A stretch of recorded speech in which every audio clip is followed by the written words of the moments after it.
A 16-year-old boy walked into a room full of dangerous men holding nothing but a dead man's motorcycle helmet and $5 worth of desperation.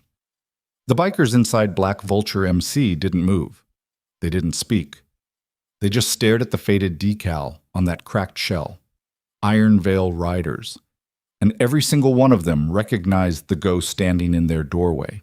What happens next will shatter you, because the Brotherhood that saved this boy's life wasn't built on kindness. It was built on blood, old wounds, and the kind of loyalty that scares decent people. This kid had no idea what he just walked into. And neither do you. Stay with me until the very end of this one. I promise you, it's worth every second. Hit that like button, drop a comment telling me what city you're watching from right now, and let's ride.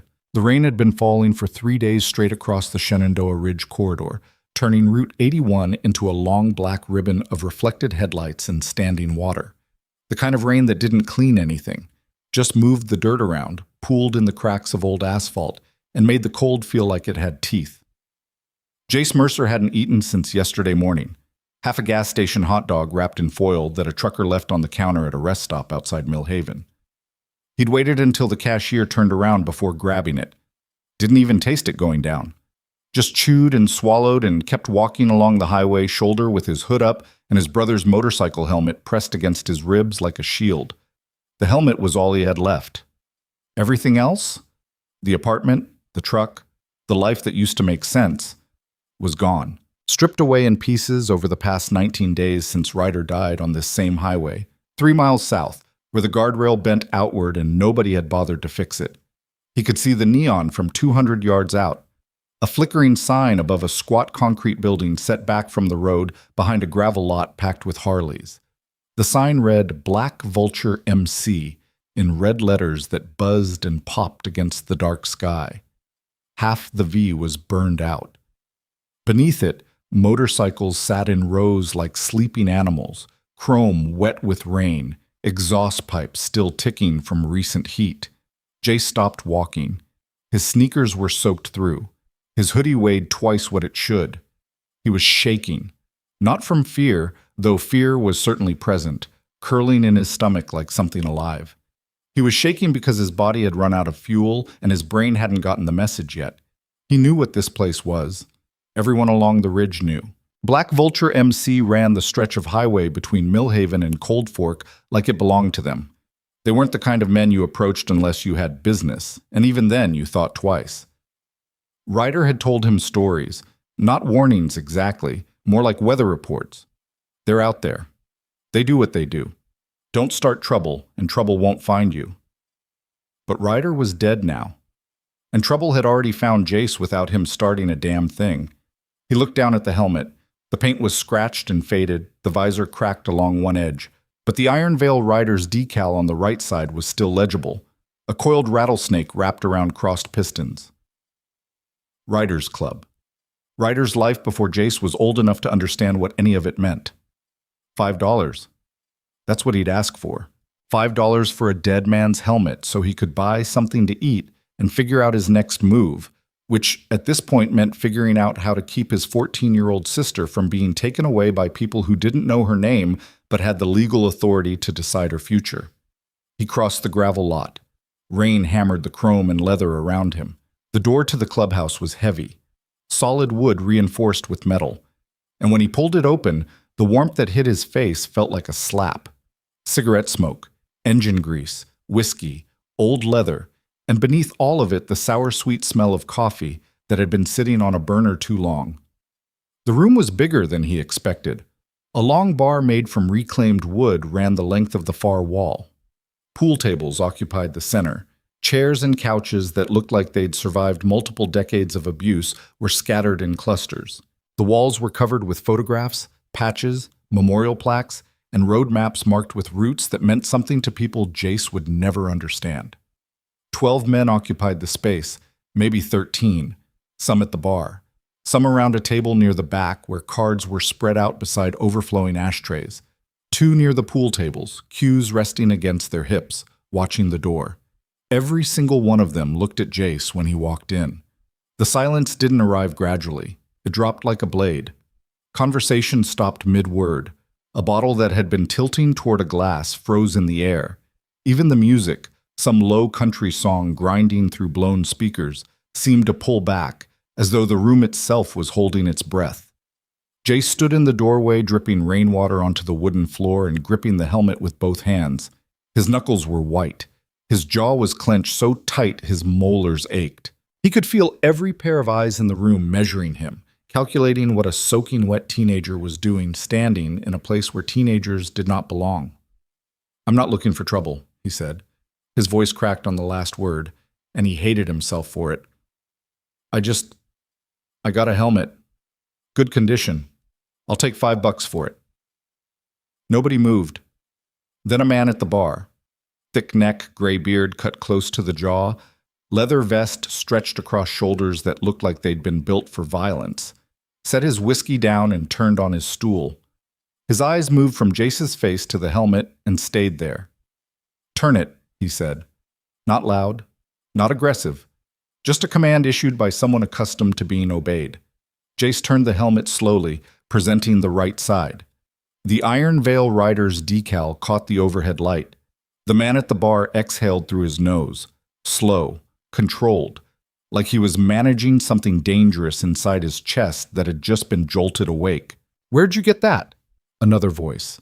This one from the card table, a wiry man with a shaved head and tattoo sleeves that disappeared beneath rolled-up flannel. "It was my brother's." "Your brother got a name?" Jace's throat tightened. Saying it out loud still felt like swallowing broken glass. "Ryder. Ryder Mercer." The room changed, not the temperature, not the light. Something deeper. Something in the way the men shifted their weight and looked at each other with expressions that carried history Jace couldn't read. The man at the bar picked up his whiskey again but didn't drink it, just held it while his eyes stayed locked on the helmet. "Ryder Mercer rode with Iron Veil 8 years, the man said. Before that, he was 3rd Battalion, 7th Marines. Did 2 tours in places that don't exist on civilian maps." He paused. "You're telling me you're his kid brother?" "Yeah. And you're trying to sell his helmet for $5. Jace felt something collapse inside his chest. The way the man said it made the whole thing sound like what it was. Not a transaction, but a surrender. The last piece of Ryder reduced to the price of a gas station sandwich. "I'm hungry," Jace said. Simple. No drama.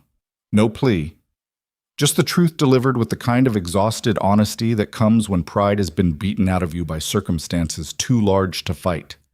The man at the bar stood. He was taller than Jace expected. 6'3", maybe 6'4", with the kind of build that suggested years of physical labor rather than gym vanity. His vest carried patches that Jace's eyes were too blurred to read, but the one on the front, Boone, was stitched in block letters above the left pocket. Boone Callahan crossed the room in 4 steps that made the floorboards groan beneath his boots. He stopped in front of Jace and looked down at the boy with an expression that was impossible to decode. Not pity, not anger. Something older. Something that lived in the space between recognition and grief. "You're not selling that helmet," Boone said. Jace's grip tightened. "It's mine to sell." "Didn't say it wasn't. Said you're not selling it." Boone turned his head slightly. "May? Kitchen still open?" A woman's voice came from somewhere behind the bar. "Grill's off, but I can do sandwiches." "Make it 3, and coffee. Hot." Boone looked at Jace again. "Sit down." It wasn't an invitation, but it wasn't a threat either. It occupied some middle ground that Jace had never encountered before. A space where authority and protection were woven together so tightly he couldn't separate them. He sat. The couch was cracked leather, cold at first, then warming fast. Jace set the helmet beside him and tried to stop his hands from shaking. Across the room, the other men had returned to their cards and their drinks, but the silence was different now. Watchful. Waited. Like the whole club was processing something that required more than words. Boone sat across from him in a chair that looked too small for his frame. He pulled a pack of cigarettes from his vest pocket, tapped one out, and lit it with a steel lighter that had seen more fire than most furnaces. The smoke curled upward and disappeared into the haze that permanently occupied the air above shoulder height. "When did Ryder die?" Boone asked. 19 days ago. Route 81. 3 miles south of here. I know where. Boone's jaw flexed. I rode past that guardrail 2 days after it happened. Saw the flowers, the tire marks. He took a drag. Didn't know it was him. Nobody told you? Ironvale and Black Vulture don't exchange Christmas cards, kid. We share a road. That's about it. Jace processed that. The clubs existed in the same geography but different orbits, close enough to know each other's names, far enough apart to let deaths go unannounced. May appeared with a plate of sandwiches, thick bread, turkey, mustard, pickles, and a mug of coffee that was so hot steam rose from it like a signal flare. She set everything on the table without a word, but her hand paused on the edge of the plate long enough for Jace to notice. A small gesture, deliberate, like she was making sure the food wouldn't be taken away. Jace ate. He tried to go slow, but his body overrode his brain, and the first sandwich was gone in under a minute. He drank the coffee too fast and burned his tongue and didn't care. Boone watched without watching, his eyes directed at the cigarette, the wall, the rain hitting the windows, giving the boy the dignity of hunger without an audience. When Jace finished the second sandwich, he wiped his mouth with the back of his hand and sat back. The shaking had stopped. The warmth from the food and the coffee and the building itself was seeping into his bones, displacing the cold that had lived there for days. "Where are you staying?" Boone asked. "Apartment on Decatur, for now." "For now" meaning what? Jace stared at the helmet beside him. The rattlesnake decal stared back. "Rent's 3 weeks late. Landlord gave us until Friday. After that..." He stopped, swallowed. "I got a sister. Lena. She's 14. Social services already came by once. Said they're opening a case." Boone's cigarette paused halfway to his lips. His eyes shifted, not to Jace, but to a point somewhere beyond the walls of the clubhouse, somewhere inside his own memory, where similar words had been spoken in similar rooms by people who'd been failed by the same systems that were supposed to catch them. "They talked to Lena?" "Yeah, she didn't say much. She doesn't. Not since Ryder." "She alone right now?" "She's at the apartment. Door's locked. She's got a phone." Boone took a long drag and exhaled through his nose. The smoke drifted toward the ceiling where it joined the permanent cloud. He crushed the cigarette into an ashtray that was already full and leaned forward with his elbows on his knees. "Your brother ever mention a guy named Cade Bishop?" Jace thought. The name tugged at something. Maybe. Iron Vale's old president? Former. Before the club restructured. Boone's voice carried something Jace couldn't identify. Regret, maybe. Or a debt that hadn't been settled. Ryder pulled Cade out of a wreck on the Blue Mountain Pass in 2019. Truck crossed the center line, clipped Cade's rear wheel. Ryder was riding behind him. Could have kept going. Nobody would have known. Boone paused. He stopped, dragged Cade off the road, stayed with him for 2 hours until the ambulance got through the pass.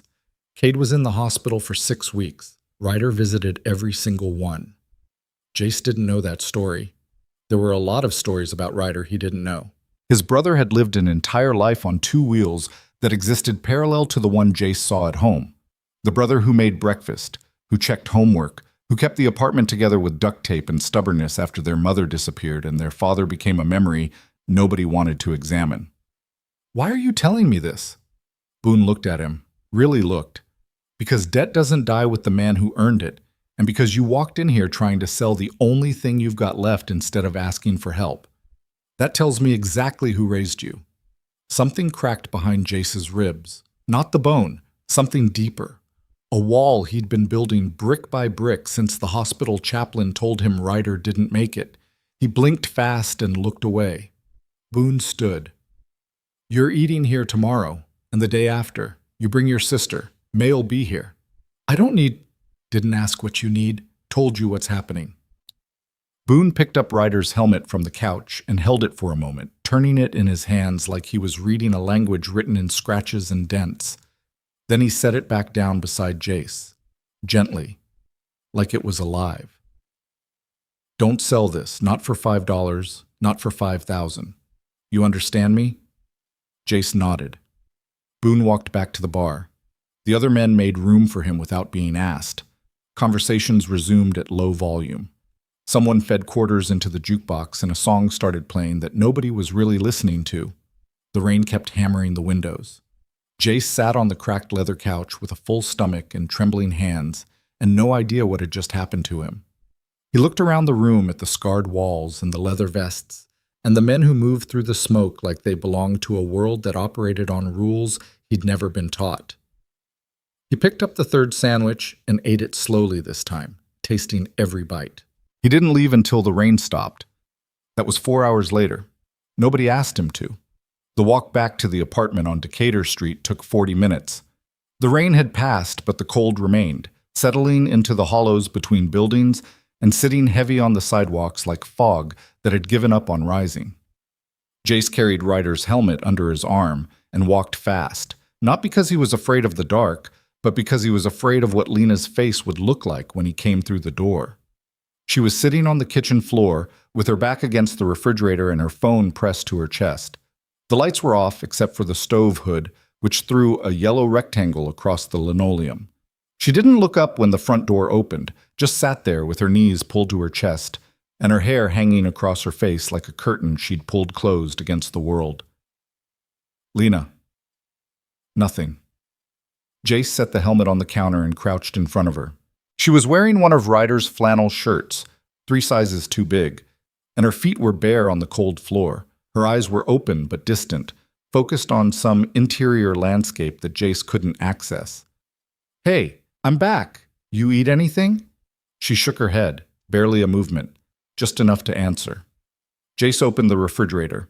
Half a carton of milk past its date. A jar of peanut butter with a bent knife still stuck in it. Nothing else. He closed the door and sat on the floor beside her. Their shoulders touched. "I went to the Black Vulture clubhouse." That got a reaction. Lena turned her head an inch. "Why?" "Doesn't matter. They fed me. Guy named Boone. Said we should come back tomorrow." Lena's eyes narrowed. Suspicious. Protective in the way that 14-year-olds become protective when every adult in their life has either disappeared or made promises that dissolved on contact with reality. "We don't know them." Ryder did, sort of. "Ryder's not here." The words hit the kitchen floor and stayed there. Neither of them picked them up. Jace leaned his head back against the refrigerator. The compressor hummed behind them, vibrating through the metal and into his skull. Somewhere in the building, a pipe knocked. Somewhere else, a television played too loud through thin walls. "The landlord came by again," Lena said. "Taped a notice to the door." "What'd it say?" 72 hours. 3 days. Jace did the math against the nothing in his wallet, and the nothing in their bank account, and the nothing waiting for them on the other side of eviction. 3 days to produce rent money that didn't exist, or pack what they could carry into trash bags and walk out the door into whatever came next. "We'll figure it out," he said. Lena didn't respond. She'd heard that phrase too many times from too many people who didn't figure it out. Their mother said it before leaving. Their father said it before the drinking got bad enough to warrant a visit from police. Ryder said it every month when the bills stacked up and the overtime shifts at the warehouse didn't cover the gap. Figure it out was code for, "I don't know, and I'm scared, but I won't say that out loud because someone in this apartment needs to pretend we're not falling." Jace closed his eyes. Behind his lids he saw the clubhouse. The smoke, Boone's face when he held Ryder's helmet, the way the man's hands, thick, calloused, scarred across the knuckles, had cradled the worn shell like it meant something. He opened his eyes and looked at the eviction notice taped to the front door. 72 hours. The next morning, Jace left the apartment at 7 and walked to the social services office on Franklin Street. The building was institutional beige, the color of systems that had been underfunded for decades, with fluorescent lighting that made everyone inside look slightly ill.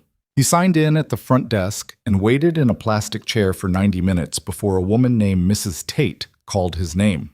Her office was small, files stacked on every surface, a computer monitor displaying a screen that hadn't been updated since Jace was in elementary school. Mrs. Tate was somewhere in her 50s, with reading glasses on a chain and the expression of someone who'd been doing this job long enough to have lost the ability to distinguish one case from another. "Jace Mercer, I'm looking at your file." She turned pages without reading them. Your brother Ryder was primary guardian. Deceased.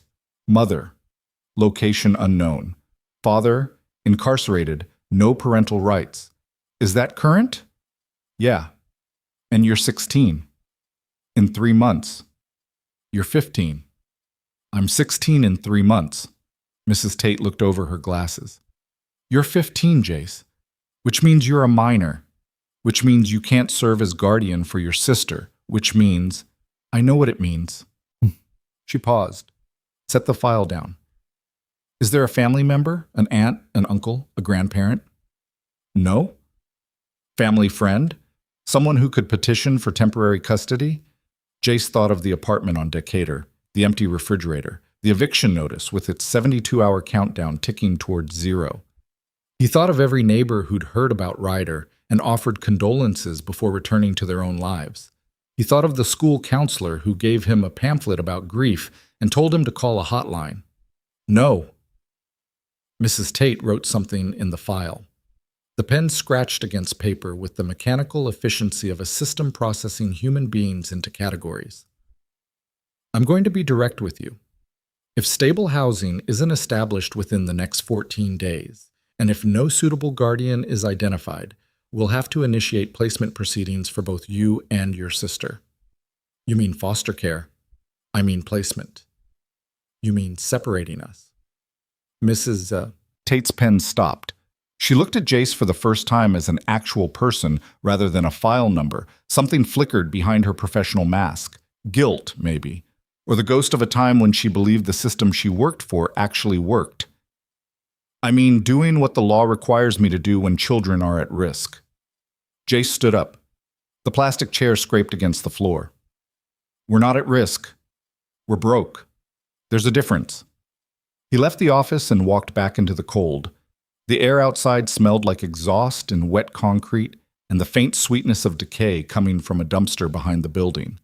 He stood on the sidewalk for a long time, watching traffic pass, breathing clouds into the winter air, and feeling the walls close in from every direction.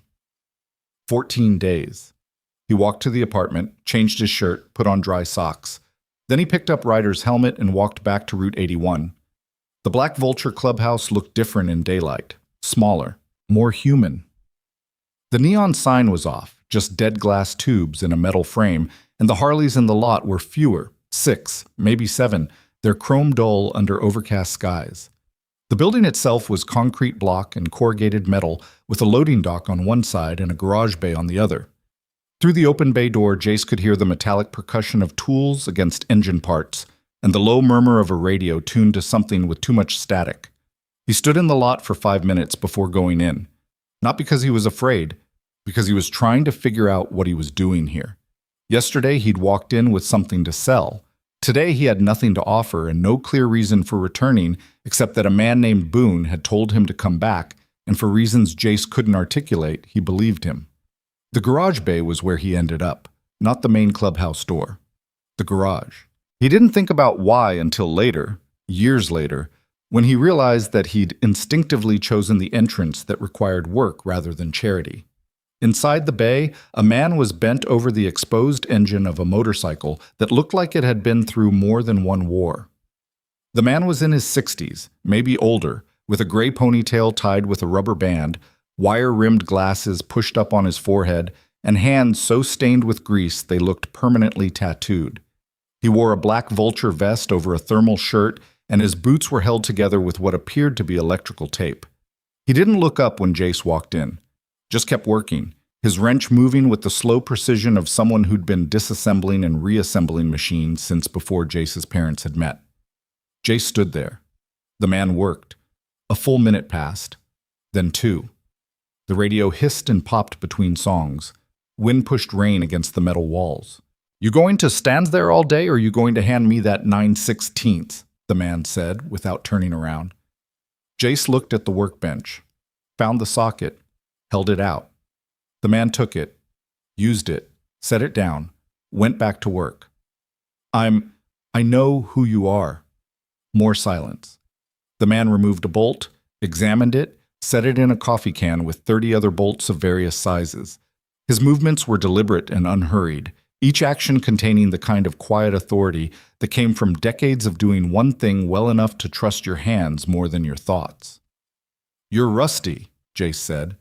The man didn't confirm or deny, just reached for a rag, wiped his hands, a gesture of habit rather than cleanliness, and finally looked at Jace over the rims of his glasses. "Your brother rebuilt a '74 shovelhead from a crate of parts that didn't even come from the same decade. Took him 11 months. Engine ran like it was apologizing for ever being broken." Rusty turned back to the bike. "He learned that in this shop." Jace looked around. The bay was organized in a way that only made sense to the person who'd organized it. Tools hung on pegboard in patterns that seemed random, but were probably optimized through years of muscle memory. Engine parts sat on shelves labeled with masking tape and marker in handwriting so cramped it was nearly illegible. The concrete floor was stained with decades of oil, each mark a record of work done and machines saved. "He never told me he worked here." "Didn't work here. Came here. There's a difference." Rusty pointed at a stool near the workbench. "Sit. Watch. Don't touch anything with moving parts." Jace sat. And for the next 3 hours, he watched Rusty work on the motorcycle with the patience of a man who had made peace with time itself. No conversation. No questions about Ryder or the apartment or social services or any of the catastrophes currently converging on Jace's life, like weather systems building toward a storm.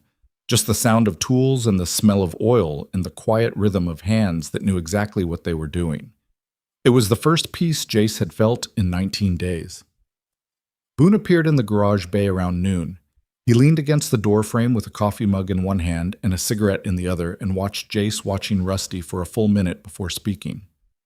"Your sister with you?" "She wouldn't come. Tomorrow." "She doesn't trust tomorrow, Jace." Jace looked at Boone's face. The man's expression hadn't changed from the night before. That same unreadable combination of authority and something Jace could only describe as intentional patience. Not kindness. Something harder than kindness. Something that had been forged in whatever fires Boone had walked through before arriving at this point in his life. "I'll try." Boone drank his coffee. "May's making lunch inside.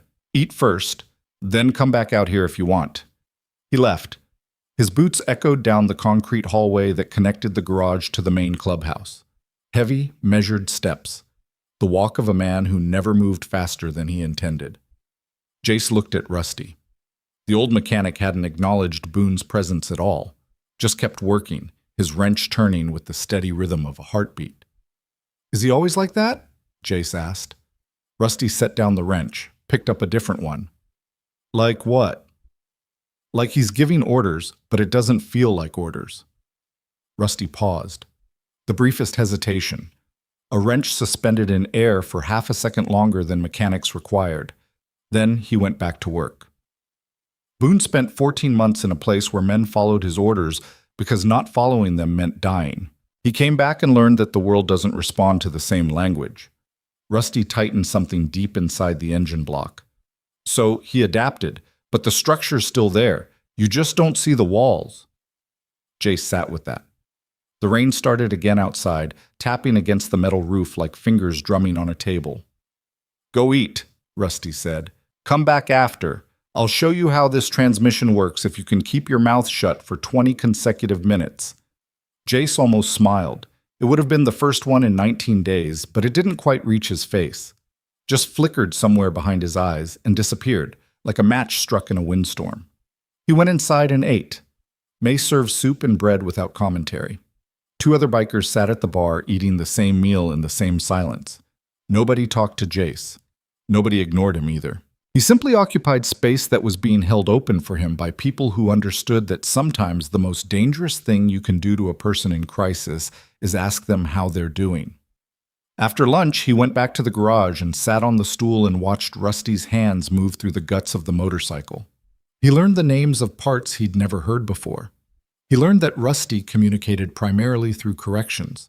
"No, the other way, and you're overthinking it. And stop, look, what do you see?" And that beneath the gruff exterior was a teaching methodology so effective it bypassed Jace's defenses completely. By 4 o'clock, the light through the garage bay door had gone gray, and Rusty was cleaning tools with a meticulousness that bordered on ritual.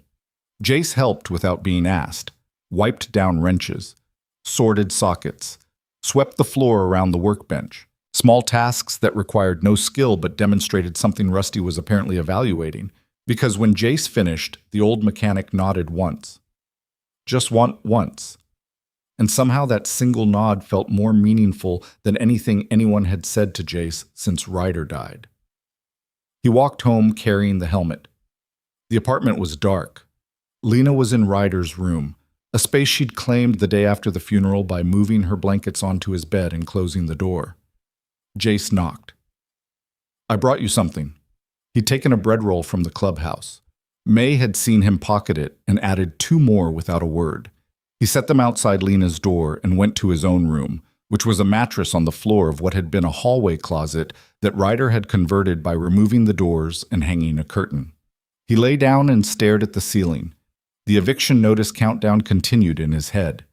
72 hours had become 48. Mrs. Tate's 14-day deadline ran parallel like a second clock counting toward the same 0. 2 timers, 2 deadlines, and behind both of them, the same question nobody was asking because nobody wanted to hear the answer. What happens to 2 kids when every system designed to help them is actually designed to process them? His phone buzzed. Unknown number. He almost didn't answer. But something, instinct, exhaustion, the irrational hope that attaches itself to unknown numbers when you're 15 and out of options, made him swipe the screen. "Jace Mercer? Who's this?" "My name is Garrett Walsh. I'm with Ridgeline Property Management. I'm calling about the unit on Decatur Street." Jace sat up. "The rent, I know. I'm working on it." "This isn't about the rent." The man's voice was smooth, professional. The kind of voice that had been trained to deliver bad news in a tone that made it sound reasonable. "We've decided to accelerate the timeline. The unit needs to be vacated by tomorrow evening." Tomorrow? The notice said 72 hours. That's Friday. "Circumstances have changed. We've identified structural concerns in the building that require immediate attention. All tenants have been notified." Jace's grip on the phone tightened. "There are no other tenants. We're the only ones left on this floor." A pause. The kind of pause that fills with everything the speaker isn't saying. "Tomorrow evening, Mr. Mercer, 6 p.m. If personal belongings remain after that time, they'll be removed and disposed of per the lease agreement."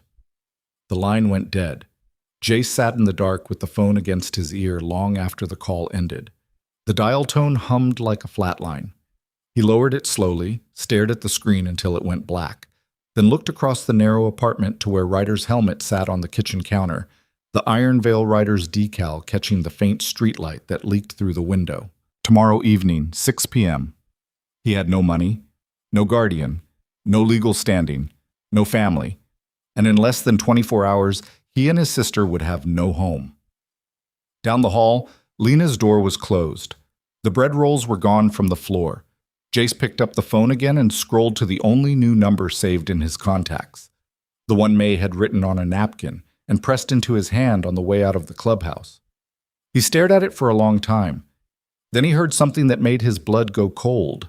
Not from the phone, from outside.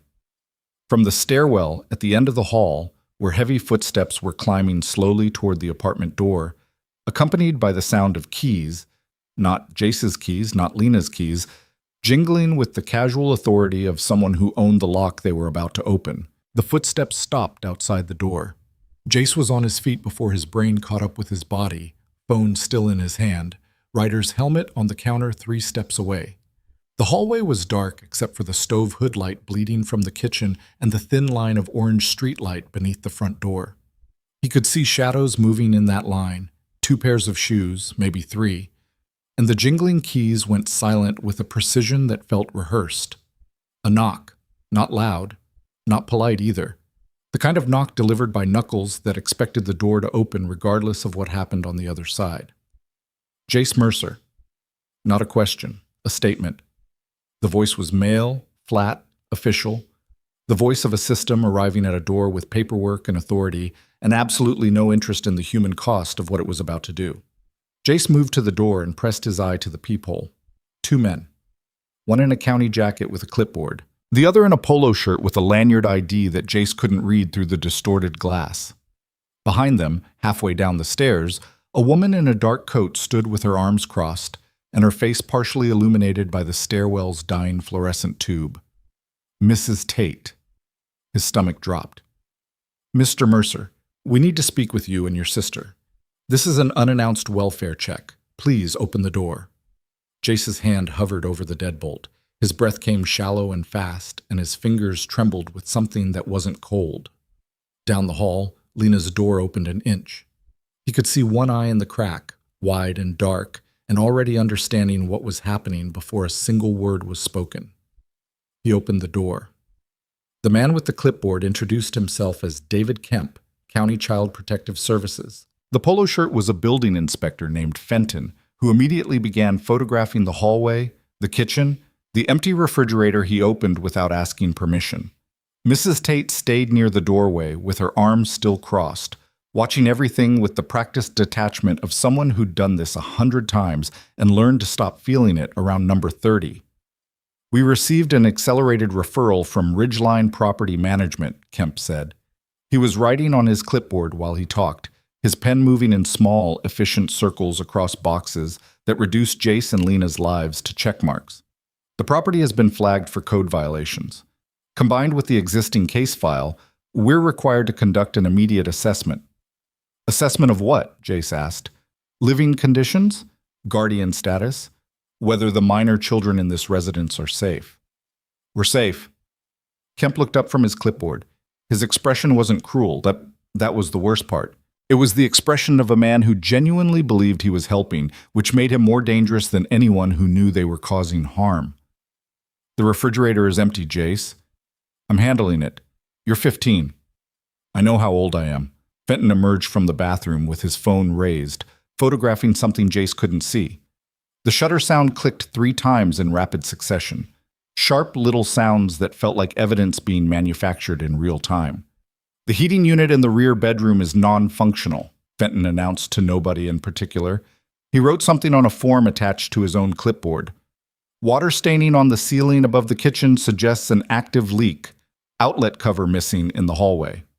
Each observation landed like a nail being driven into a coffin Jace hadn't agreed to lie down in. The apartment wasn't perfect, it had never been perfect, but it was theirs. Ryder had kept it together with his hands and his overtime and his refusal to let bureaucracy decide where his siblings slept. Now Ryder was dead, and the same bureaucracy was walking through his home, taking pictures of missing outlet covers and calling it concern. Lena's door opened fully. She stood in the frame wearing Ryder's flannel shirt and a pair of sweatpants that pooled around her bare feet. Her hair was unwashed. Her face carried the flat expression of someone who'd already decided what was going to happen and was simply waiting for the adults to catch up. Are you Lena Mercer? Kemp asked. She nodded. Can I ask you a few questions? No? Kemp blinked. Mrs. Tate shifted her weight near the doorway.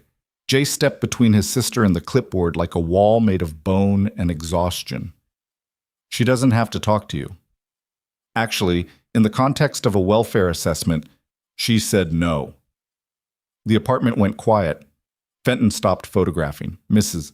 Tate uncrossed her arms. Kemp looked at Jace with an expression that mixed professional patience with the faint irritation of a man who wasn't used to being refused by teenagers. Jace, I understand this is difficult, but we're trying to ensure you're trying to take her from me. That's what you're doing. You're taking pictures of a broken outlet cover and a leaky ceiling, and you're going to put it in a file that says we're not safe, and then someone's going to sign a paper, and then 2 strangers are going to drive up in a county car and take my sister to a house where she doesn't know anyone, and I won't be allowed to see her. Jace's voice was steady, but his hands were shaking at his sides. Am I wrong? Kemp didn't answer, which was an answer. Mrs. Tate stepped forward. Jace, the timeline we discussed, your timeline just got cut. The property company called an hour ago. We're out by tomorrow. That landed. Even Kemp paused his writing. Mrs. Tate's jaw tightened in a way that suggested she hadn't been informed of the accelerated eviction, which meant someone had moved pieces on the board without telling the person who was supposed to be managing the case. I wasn't aware of that, Mrs. Tate said. Now you are. She looked at Kemp. Something passed between them. A silent negotiation conducted entirely through eye contact and the subtle language of bureaucratic hierarchy. Kemp closed his clipboard. We'll complete the assessment and file our report. You'll have 48 hours to respond before any action is taken. He paused. I'd strongly recommend identifying alternative housing and a potential guardian in that window. They left. Fenton first, then Kemp, then Mrs. Tate, who paused at the door and turned back. For what it's worth, she said, I don't want to separate you. But the law doesn't care what I want. She looked past Jace to where Lena stood in the hallway, small and silent and already disappearing into the oversized flannel like a person trying to make herself too small to be found. Find someone, Jace, anyone with a clean record and a stable address. That's what I need. The door closed. Jace stood in the kitchen and stared at the eviction notice taped to the back of the door.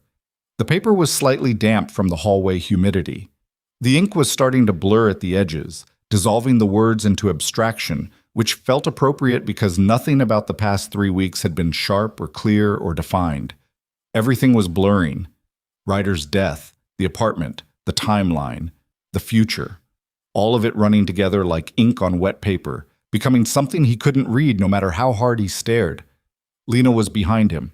He didn't hear her approach, just felt her hand on his arm, the first physical contact she'd initiated since the funeral. Call them, she said. He looked at her. The bikers. Call them. Jace dialed May's number at 10:47 p.m. She answered on the second ring with a voice that suggested she hadn't been sleeping either. Clubhouse. Who's this? Jace. Jace Mercer. A pause. The background noise shifted. She was moving, walking through a room, a door opening and closing. What happened? He told her. All of it. The property company. The accelerated eviction. CPS at the door. 48 hours. His voice broke twice and he let it because there was nothing left to protect with composure. May listened without interrupting. When he finished, the line was silent for long enough that he checked to make sure the call was still connected. Stay where you are, she said. Don't open the door for anyone until morning. I'll talk to Boone. May. Morning, Jace. Lock the door. She hung up. He locked the door, put the chain on, wedged a chair under the knob the way Ryder used to when the locks felt insufficient. Then he sat on the kitchen floor with his back against the cabinet and his phone in his lap and waited for a morning that was either going to save them or finish what the last 3 weeks had started. Lena sat beside him. Neither of them slept. At 6:15 a.m., the sound of motorcycles filled Decatur Street. Not one, not two. 4 Harleys pulling into the narrow lot behind the building with the heavy, rolling thunder of engines that had been built for distance and modified for presence. The vibration traveled through the concrete foundation, up through the floor, and into the bones of 2 teenagers sitting on cold linoleum who hadn't moved in 7 hours. Jace went to the window. In the gray pre-dawn light, he could see Boone dismounting from a matte black Road King, his breath clouding in the freezing air. Behind him, 3 other riders killed their engines in sequence, a deliberate cascade of silence that felt orchestrated. One was the wiry man with the shaved head from the card table. One was a massive figure in a dark vest who Jace hadn't seen before. The 4th was Rusty, dismounting with the careful movements of a man whose body had been filing complaints for decades. Boone looked up at the building and found the window where Jace stood. Their eyes met through the glass. Boone didn't wave, didn't nod, just held the look for 3 seconds, then walked toward the entrance. Jace opened the apartment door before they knocked. Boone came in first. His presence filled the narrow kitchen the way a generator fills a room with sound. Unavoidable, steady, operating on a frequency you felt more than heard. His eyes moved across the space with a clinical precision that cataloged everything in seconds. The empty refrigerator, the taped eviction notice, the water stain on the ceiling, the chair wedged under the doorknob. That the notice? He pointed at the door. Jace nodded. Boone crossed the kitchen in 2 strides and peeled the paper off the door. Read it. His jaw worked slowly, the muscles bunching beneath his beard in a rhythm that suggested he was grinding something down inside himself. Anger, probably. Or the particular frustration of a man who'd watched too many systems crush too many people and never developed the ability to not care. The wiry man entered behind Boone. Up close, Jace could read his vest patches. Name tape read Slade. Beneath it, a rank insignia Jace didn't recognize and a small American flag that was faded almost to white. "Where's your sister?" Boone asked. "Here."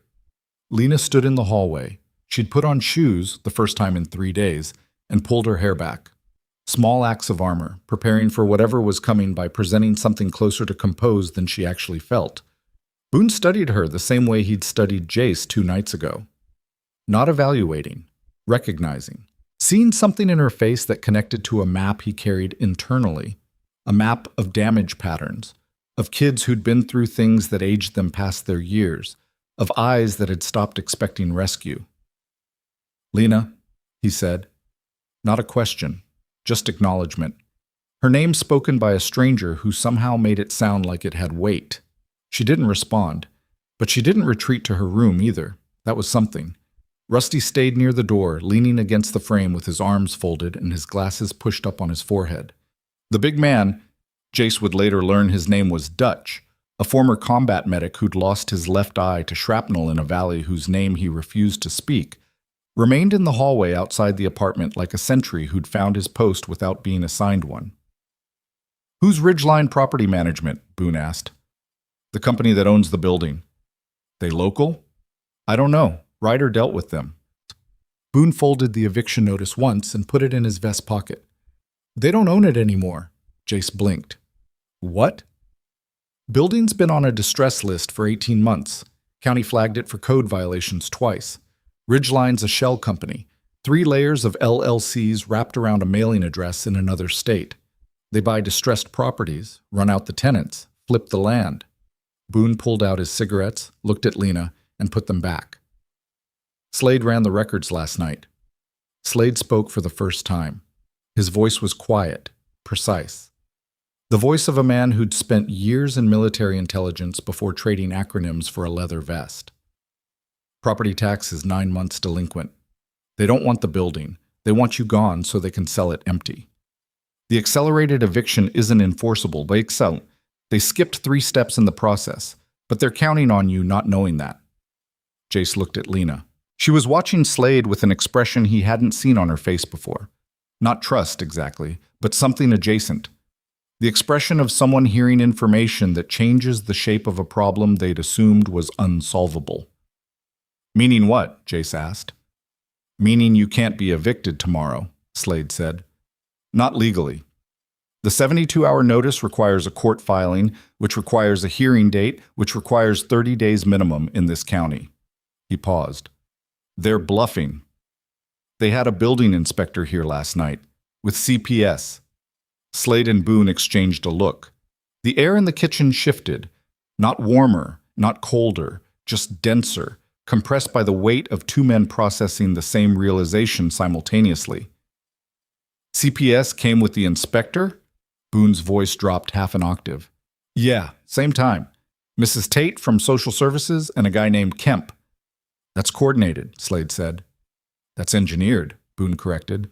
He stood in the middle of the kitchen with his boots planted on the cracked linoleum and his hands at his sides and his expression hardening into something that Jace recognized from a place deeper than experience. It was the expression of a man who'd identified an enemy, not a person, a pattern. A system designed to grind people down until they stopped resisting, and Boone had encountered this enemy before in different forms and in different locations, and had never once made peace with its existence. "Here's what's going to happen," Boone said. He wasn't looking at Jace or Lena.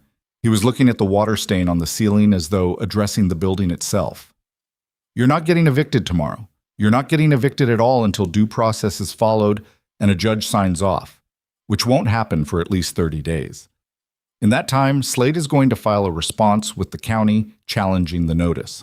Rusty's going to fix the heating unit in the back bedroom and the outlet in the hallway, so the next time a building inspector shows up, he finds a building that meets code."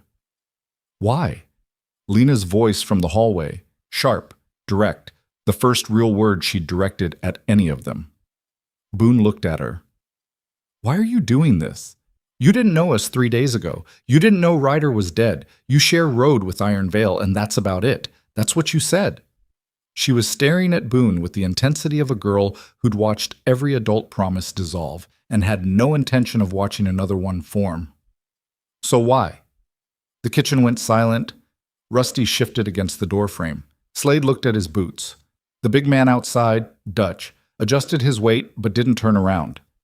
Boone held Lena's stare. He didn't flinch, didn't soften, didn't reach for the easy answer that would have made the moment comfortable. Because your brother stopped on a mountain pass in the middle of a storm to pull a stranger off the asphalt. He didn't know the man, didn't owe him anything, could have kept riding and nobody would have known. Boone's voice was low and rough and carried the texture of something that had been pressed down for years and was only now being allowed to surface. The man he saved was named Cade Bishop. Cade rode with me for 23 years. He was my best friend. He died last spring from complications related to the injuries from that wreck. But he lived 4 more years because of your brother. 4 years, 4 Christmases. He met his grandson. Boone paused. His hands, hanging at his sides, curled once into fists, then released. The day Cade died, I sat in a hospital room and promised him I'd find a way to pay back what Ryder gave us. I just didn't know Ryder was already gone when I made that promise.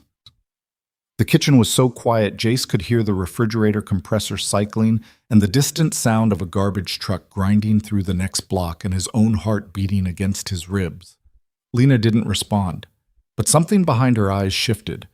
A wall moving back a 1/4 inch, not falling but adjusting to accommodate new weight. Rusty cleared his throat. Heating unit? Back bedroom? Lena looked at him. End of the hall. Rusty pushed off the door frame and walked down the hallway with his toolbox. He passed Lena without acknowledgement. No smile, no reassurance, no performed kindness. Just a man with tools walking toward a broken machine with the quiet intention of fixing it. Over the next 3 hours, the apartment transformed. Not visually. The walls didn't change color, and the furniture didn't rearrange itself, and the water stain on the ceiling remained exactly where it was. But the sounds changed. The silence that had defined the space since Ryder's death, that heavy, suffocating absence of a life that used to fill every room, was replaced by the mechanical percussion of Rusty working in the back bedroom, the low murmur of Slade on the phone in the kitchen, making calls to county offices, in a voice that combined legal precision with the unmistakable authority of a man who knew exactly which words made bureaucrats uncomfortable. Dutch stayed outside. Boone found the chair at the kitchen table that had been Ryder's, but somehow he knew, or maybe he just chose the one that was most worn, and sat down with his phone making calls of his own. Jace caught fragments, names he didn't recognize, references to legal aid. A woman named Parker who apparently knew family court procedure well enough to recite statutes from memory. May arrived at 9 with grocery bags. She didn't knock, just walked in through the door that was now unlocked, set 3 bags on the counter, and began filling the refrigerator with food: eggs, milk, bread, cheese, deli meat, apples, a container of soup that smelled like it had been made from scratch. Lena watched from the hallway with her arms crossed, every bag that entered the refrigerator registering on her face as simultaneously needed and unbearable. I can't pay for that, Jace said. May closed the refrigerator. Nobody asked you to. She folded the bags with the practiced efficiency of a woman who'd performed this act many times in many kitchens for many people who didn't know how to receive help without it feeling like defeat. There's coffee in the 3rd bag, filters too. Your machine's the standard drip. How do you know what? Because I bought the same one for my own kitchen. May turned to face him. She was in her 50s, maybe older, with short gray hair and the kind of face that communicated more through stillness than expression. Her eyes were brown and steady and entirely free of pity. Your brother used to bring donuts to the shop on Saturday mornings. Did you know that? Jace shook his head. Every Saturday for about 3 years. Never called ahead, never made a thing of it. Just showed up with a box from that bakery on 5th Street and left it on the workbench. She paused. People tell you who they are by what they do when nobody's watching. Ryder told us plenty. She left the kitchen and walked down the hall toward Lena. Jace couldn't hear what she said. He just saw May stop in front of his sister and speak quietly for 30 seconds. And then Lena's arms uncrossed, and then they were standing in the hallway together in a silence that wasn't comfortable but wasn't hostile either. Boone ended his last call and set his phone on the table. Parker says she can file an emergency motion to block the eviction by end of business today. She'll need signatures from both of you. He looked at Jace. She'll also start a guardianship petition. Guardianship from who? From the club. Specifically from May. She's got a clean record, stable residence, 22 years at the same address. Jace's breath caught. May would do that? May volunteered 4 hours ago. Down the hall, Rusty's wrench stopped turning. The silence lasted 3 seconds, then resumed. But Jace understood. Even Rusty had paused for that. The temporary relief lasted exactly until 1:15 p.m., when Slade walked back into the apartment with his phone held tight against his thigh, and an expression that Jace was learning to read as controlled alarm. "We have a problem." Boone stood from the kitchen table. The movement was slow, deliberate, the way a man rises when he already knows the news is bad and wants to be standing when it arrives. CPS filed an emergency petition this morning. Expedited. A judge signed off on a preliminary order 40 minutes ago. Slade held up his phone. They're not waiting 14 days. They're requesting temporary custody transfer for Lena by Friday. Friday's 3 days. 2.5. Boone's jaw locked. His eyes went to the hallway where May and Lena were sitting on the floor outside Ryder's room, eating apples and not talking, occupying the same space with the careful neutrality of two people learning each other's boundaries. On what grounds? Inadequate housing, no legal guardian, minor sibling acting as de facto caretaker. Slade lowered his phone. And a new addition to the file, an anonymous tip. Someone called the hotline last night claiming there were drugs in the apartment. Jace felt the floor shift beneath him. That's a lie. I know it's a lie. But the tip triggers a mandatory investigation timeline that overrides the standard 14-day window. Slade looked at Boone. Someone's pushing this. The property company, the coordinated CPS visit, now an anonymous tip the same night? This isn't process. This is a campaign. Boone stood very still. The kind of stillness that precedes either violence or strategy, and in Boone's case, the two lived closer together than most people would find comfortable. His hands were at his sides. His breathing was controlled. His eyes were doing something Jace had never seen before, cycling through possibilities with the mechanical speed of a man who'd spent years making life and death decisions under time pressure and had never fully turned that part of himself off. Who benefits? Boone asked. Ridgeline. Buildings worth 3 times as much vacant. Kids in the unit are the only obstacle. So they weaponize CPS. Looks like it. Boone turned to Jace.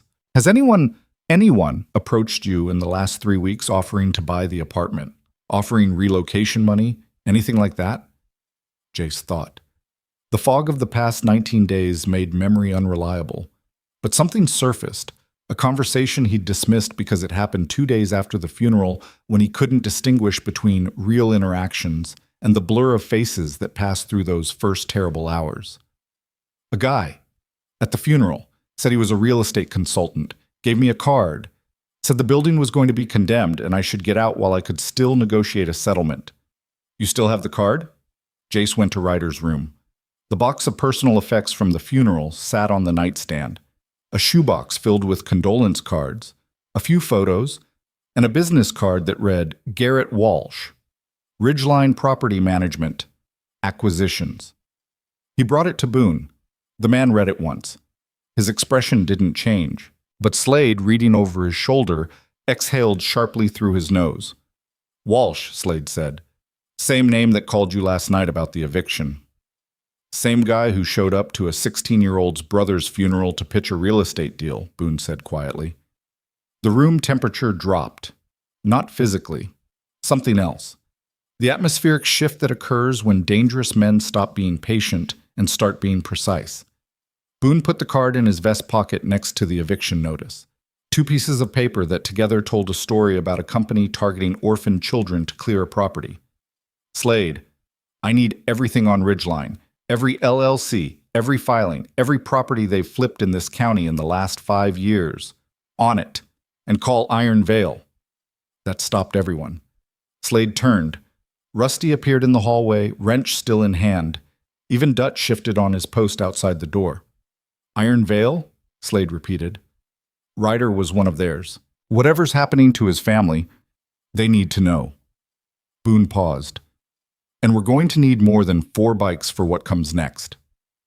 Slade studied Boone's face for a long time. Something passed between them. A calculation that involved history, risk, old wounds between clubs that had never fully healed, and the recognition that what Boone was proposing would either build a bridge or burn the last one standing.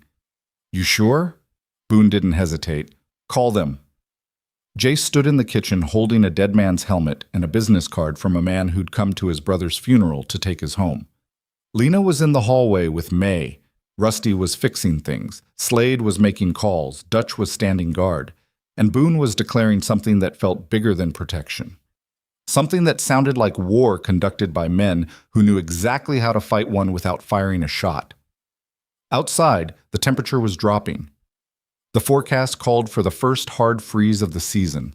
And somewhere in a county office, a clock was counting down toward Friday, when 2 strangers would arrive in a government car to take Lena Mercer to a place where nobody knew her name, her fear, or the way she slept in her dead brother's flannel shirt because it still smelled like engine grease and the last person who'd made her feel safe.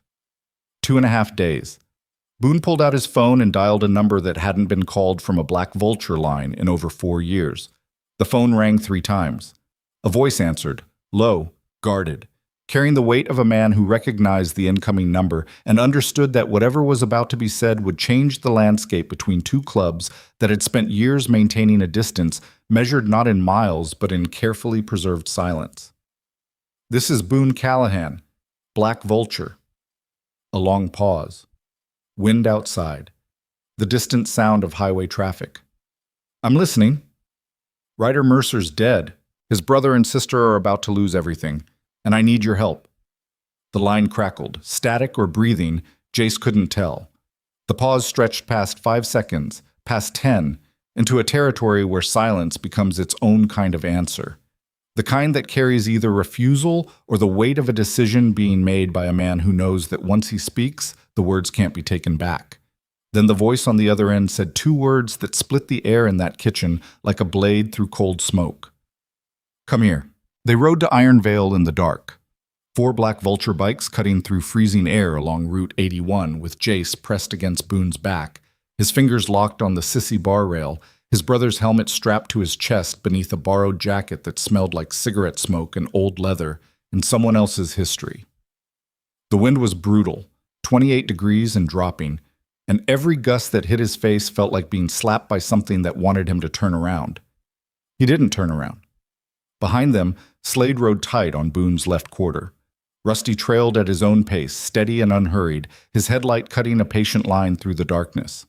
Dutch brought up the rear on a machine that sounded less like a motorcycle and more like controlled detonation, his massive frame hunched forward against the cold with the practiced stillness of a man who'd ridden through worse weather in worse places for worse reasons. Lena stayed behind with May at the clubhouse. That decision had been made without negotiation. Boone told Jace his sister would be safe, and Jace believed him not because he had evidence, but because the alternative was believing in nothing, and he'd run out of room for nothing 3 weeks ago. Iron Vale's compound sat at the end of a gravel road that branched off the highway 12 miles north of Millhaven. The property was fenced with chain link topped with razor wire that caught the moonlight in thin silver lines. Beyond the fence, a cluster of buildings, a main clubhouse, a garage, 2 outbuildings, occupied a clearing surrounded by black pine trees that stood like sentries in the frozen air. Floodlights mounted on poles threw harsh white circles across the gravel, where a dozen motorcycles sat in formation, engines cold, chrome glazed with frost. The gate was open. That detail registered with Boone in a way Jace couldn't see but could feel. A slight tension in the man's shoulders, a fractional adjustment in his grip on the handlebars, the kind of micro-reaction that occurs when a combat veteran encounters an open door in a situation that called for a closed one. But he rode through without slowing, and the others followed. They parked beside the Iron Vale bikes and killed their engines in sequence. The silence that followed was enormous, the kind of silence that only exists in rural darkness when machines stop speaking and human breathing becomes the loudest sound for miles. A door opened. Light spilled across the gravel from the main clubhouse. A man stepped into the frame. Tall, lean, somewhere in his 40s, with a shaved head and a beard cut so close it was almost stubble. His vest carried the Iron Veil rattlesnake above a president's patch. His eyes found Boone first, then moved to the other riders, then landed on Jace with an intensity that felt like being pinned to a wall. Callahan. Decker. The two men looked at each other across 20 feet of frozen gravel and 4 years of silence. Whatever history existed between them, and Jace could feel the weight of it pressing down on the space between their bodies like atmospheric pressure before a storm, neither man moved to close the distance. Inside, Decker said. Not a welcome. An instruction. They went inside. Iron Veil's clubhouse was smaller than Black Vulture's, but older. The walls were bare wood darkened by decades of smoke and sweat. A bar occupied one wall. Tables and chairs filled the center. The lighting was low. Amber bulbs and fixtures that looked original to the building. And the air carried the sour-sweet combination of whiskey, motor oil, and the particular staleness of a room that had been closed against winter for weeks. 8 men occupied the space, all seated, all watching. Their vests carried patches Jace couldn't read in the low light, but their faces carried something he could, the guarded, measuring expression of men who had been told to expect visitors they hadn't invited in years. Decker walked to the bar, didn't sit, leaned against it with his arms crossed and his boots planted wide. Boone stopped in the center of the room, his men fanned out behind him. Slade to the left, Dutch to the right, Rusty near the door. With the practiced spatial awareness of people who'd entered unfamiliar rooms before and understood the importance of sightlines. Talk, Decker said. Boone talked. He laid it out in flat, efficient language. Ryder's death, the kids, the apartment, the property company, the coordinated CPS attack, the anonymous drug tip, Garrett Walsh at the funeral. He didn't embellish, didn't dramatize, just delivered facts with the clinical precision of a man issuing a field report, which is exactly what it was. Decker listened without interrupting. His eyes stayed on Boone's face throughout, but his jaw worked slowly, the muscles bunching and releasing in a rhythm that suggested he was processing each piece of information against a framework Jace couldn't see. When Boone finished, the room was quiet for 15 seconds. Long enough for Jace to hear a pipe ticking somewhere in the wall and the faint whistle of wind pushing through a gap in the window frame behind the bar. Ryder died 19 days ago, Decker said. Nobody told me. Nobody told us either. He was one of mine. He rode with this club for 8 years. He rebuilt bikes in our shop. He sat at this bar. Decker stopped. His arms unfolded. His hands went to the bar surface behind him and gripped the wood until his knuckles whitened. Why didn't someone tell me? Because he left the club 3 years ago, a voice said from the back table. Jace turned. A man older than Decker, late 50s, white hair cropped military short, a scar running from his left ear to the corner of his mouth, was sitting with a glass of whiskey he hadn't touched. He gave back his patch. Walked away clean. That was his choice. His choice doesn't change what he was to this club, Harlan. No, but it changes what we owed him after. Harlan picked up his whiskey, studied the amber through the dim light. He left because he disagreed with the direction we were heading, made that clear to everyone in this room. Some of us took that personally. Decker turned to face Harlan with an expression that carried the particular tension of an old argument being reopened in front of outsiders. A breach of internal protocol that both men recognized and neither seemed willing to prevent. He left because his brother and sister needed him more than the road did, Decker said. And we should have been there when he died. That's the end of it. That's the beginning of it, Harlan corrected. He set the whiskey down untouched. You want to ride with Black Vulture. You want to stand up for Ryder's family. Fine. But before you make promises with this club's name on them, there's something you need to hear. The room shifted. Not physically. Something in the way the Iron Veil men adjusted their weight, the way eyes moved to Harlan and then away, the way Decker's jaw locked in a manner that suggested he knew what was coming and had been hoping it wouldn't come. Jace felt it, that atmospheric compression that precedes revelation, the moment before a word is spoken that changes the shape of everything said before it. Ryder didn't leave because of the kids, Harlan said. He was looking at Boone now. Not Decker. He left because he found out what Ridgeline property management really was. The silence that followed was different from the others. Denser, colder, like the air itself had been replaced with something that didn't carry sound as well. Boone's expression didn't change, but his weight shifted forward, 1 inch, maybe 2, onto the balls of his feet. The shift of a man preparing for impact. 3 years ago, Harlan continued, Iron Vale was in financial trouble. Dues weren't covering the property taxes. The compound was facing seizure. A man named Victor Dane approached Decker with a proposal. Ridgeline would purchase the compound, lease it back to the club at reduced cost, and in return, Iron Vale would provide enforcement services. Harlan paused. Let the word sit in the air. Specifically, Iron Vale riders would visit properties Ridgeline was trying to flip and encourage the tenants to leave.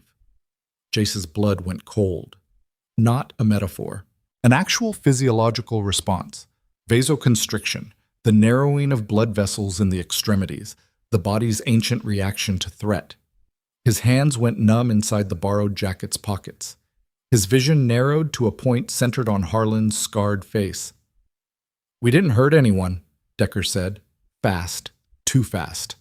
The speed of a denial that had been rehearsed. We showed up, we made noise, we looked dangerous, people left. That was the arrangement. And the building on Decatur Street? Boone's voice was low, controlled, the sound of a man holding something back by force of will alone. Decker didn't answer.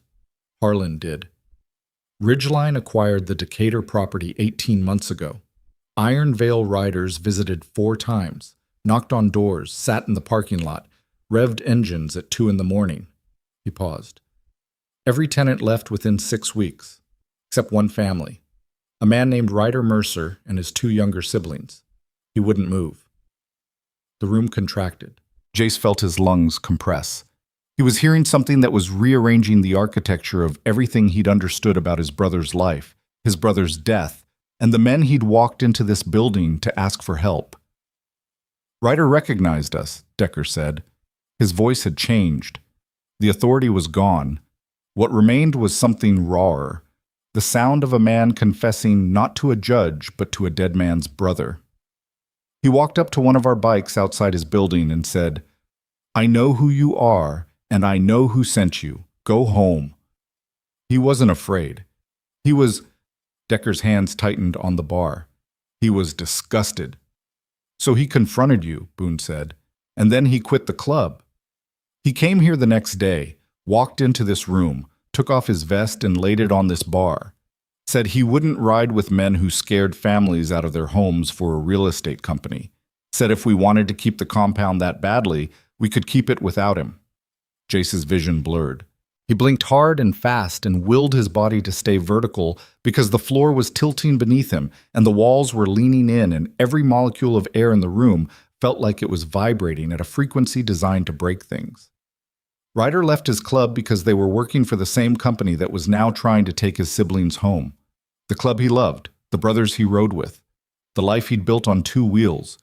He'd surrendered all of it to protect Jace and Lena from a threat they never knew existed. And now that company was finishing what it started, with Ryder dead and the club he'd abandoned standing in this room pretending to be allies. You knew. Jace's voice came out cracked and raw and barely audible. Every head in the room turned toward him. You knew who Ridgeline was. You knew what they were doing to our building. You knew why Ryder left. And you're standing here acting like you want to help. Decker opened his mouth. You scared people out of their homes, Jace continued. His voice was rising now, gaining force from a fuel source he didn't know he had. You drove to our street, our building. You terrorized our neighbors. And Ryder, the guy whose family you're now pretending to care about, he's the one who told you to stop. He gave up everything, his club, his brothers, his whole life, because of you. The room was absolute silence. 8 Iron Vale men sat without moving. Boone stood in the center of the floor with his hands at his sides, and his jaw locked so tight the veins in his neck were visible. Slade's eyes were moving between Decker and the door. Dutch hadn't shifted, but his single eye was fixed on the room with the focused intensity of a man calculating angles and exits. Rusty spoke from the doorway. The The first words he'd said since entering the compound. Quiet. Flat. Carrying the weight of 60-some years of watching men make decisions they couldn't unmake. Did Ridgeline kill him? The question landed like a mortar round. Nobody breathed, nobody moved. The ticking pipe went silent. The wind outside stopped pushing through the gap in the window. Every sound in the world paused for 3 seconds, while Rusty's question hung in the amber light and demanded an answer that nobody in the room was prepared to give. Decker's face changed, not all at once.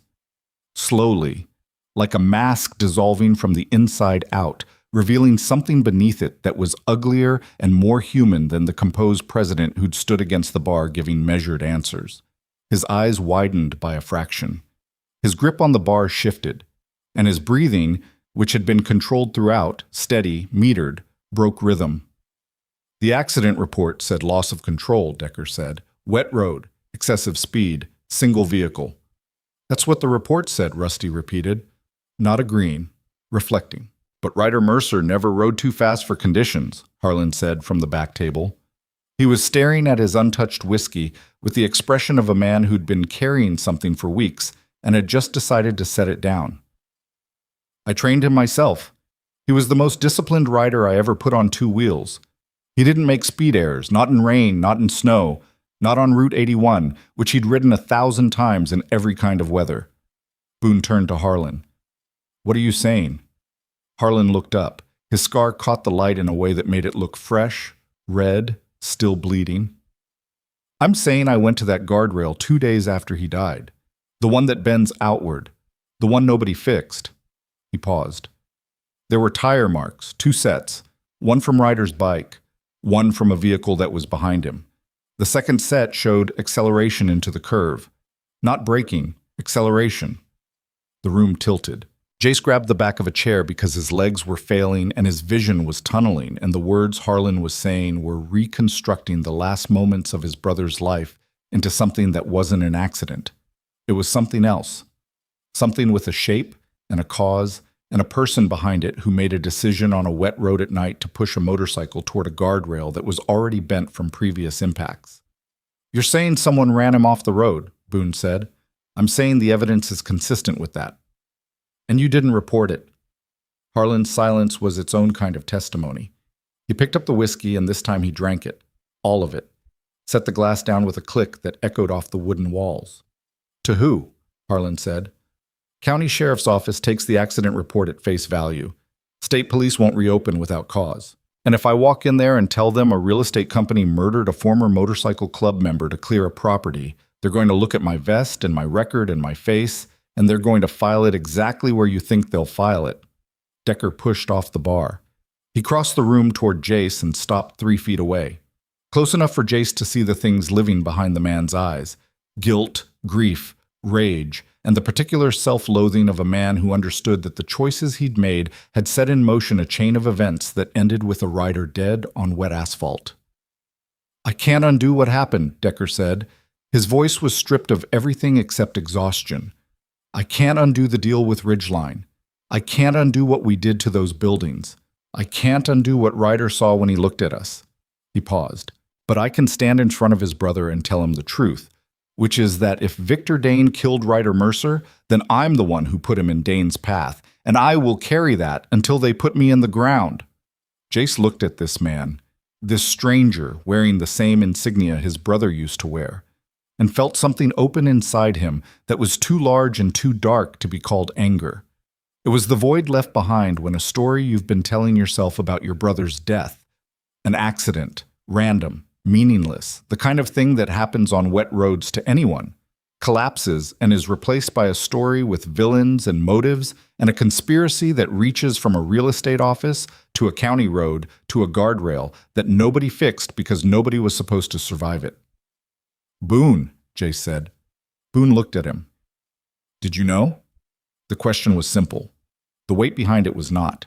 Because if Boone had known, if any piece of this machinery had been visible to the man who'd fed Jace sandwiches and fixed his sister's heater and talked about Cade Bishop and debts that outlived the dead, then everything Jace had allowed himself to feel in the past 48 hours was a lie. And he was done with lies. Boone met his eyes, didn't blink, didn't look away. held the stare with the absolute stillness of a man who understood that his next words would either build or destroy the only trust this boy had left. "No," Boone said. "I didn't know." Jace searched his face, looked for the flicker, the tell, the micro-expression that would betray deception. He found nothing. Just a man standing in a room full of broken truths with his hands at his sides and his jaw set, and his eyes carrying the particular kind of fury that comes from learning you've been helping a kid whose brother may have been murdered by the same people you're fighting against. "Okay," Jace said. That was all. One word. But it redrew the lines in the room. Black vulture on one side with Jace at its center, iron veil scattered across the other side with guilt draped over them like smoke. Boone turned back to Decker. When he spoke, his voice was the lowest Jace had heard it, barely above a whisper, but it carried through the room like a blade through paper. "You have one chance, right now, in this room, to make this right. Tell me how." "You end the contract with Ridgeline, tonight. You provide Slade with every document, every communication, every financial record between this club and Victor Dane. Every property you visited, every tenant you intimidated, every dollar that changed hands." Boone paused. "And then you ride with us to Decatur Street, and you stand in front of Ryder's sister, and you tell her what you did." Decker's face went white. Not pale. White. The color of a man who'd just been asked to do the one thing that terrified him more than prison or violence or death. Face the consequence of his actions in the form of a 14-year-old girl wearing her dead brother's flannel shirt. "She deserves that," Boone said. "And you know it." Decker stood in the amber light of his own clubhouse, surrounded by the men who'd followed him into a deal that stained everything it touched. He looked at Harlan, at the other riders, at the wall behind the bar where a row of memorial plaques carried the names of fallen brothers, and where Ryder Mercer's name was conspicuously absent because the club had been too ashamed to add it after the way he left. "Harlan," Decker said. "Yeah." "Get the files." Harlan stood, walked to a door at the back of the clubhouse, disappeared inside. When he returned 4 minutes later, he carried a cardboard box that looked like it weighed nothing but contained the kind of information that could dismantle a company, end careers, and reopen a death investigation that the county had been perfectly happy to close. He set the box on the bar. Slade moved forward and began sorting through the contents with the focused efficiency of a man who'd processed intelligence materials before and knew exactly what he was looking for. Contracts, financial records, property transaction documents, communication logs. Each one examined, photographed with his phone, and placed back in the box in a sequence that would later form the skeleton of a legal case that no county official could ignore. Boone watched Slade work. Then he pulled out his phone and dialed. "Parker, it's Boone. We've got documentation that Ridgeline Property Management used an MC as enforcement muscle to clear tenants from buildings across the county. One of those tenants was Ryder Mercer. There's physical evidence at the Route 81 crash site, suggesting his death wasn't an accident." He paused. "I need you to contact the state police. Not county. State. And I need you to file an amended guardianship petition for Lena Mercer that includes evidence of a coordinated campaign by the property owner to remove the family through harassment, false CPS reports, and potentially lethal force." He hung up. The room was still. Decker stood with his hands on the bar, staring at the box of files that represented 3 years of decisions he couldn't take back. Harlan sat in his chair with his empty whiskey glass. The other Iron Veil riders occupied their seats with the heavy silence of men who'd just watched their club's darkest chapter get pulled into the light and handed to strangers. Jace stood in the center of it all, 15 years old, holding a dead man's helmet, standing in the clubhouse where his brother once belonged, surrounded by men who'd either failed Ryder or were trying to make it right, and holding in his chest a truth that was too large and too sharp to process.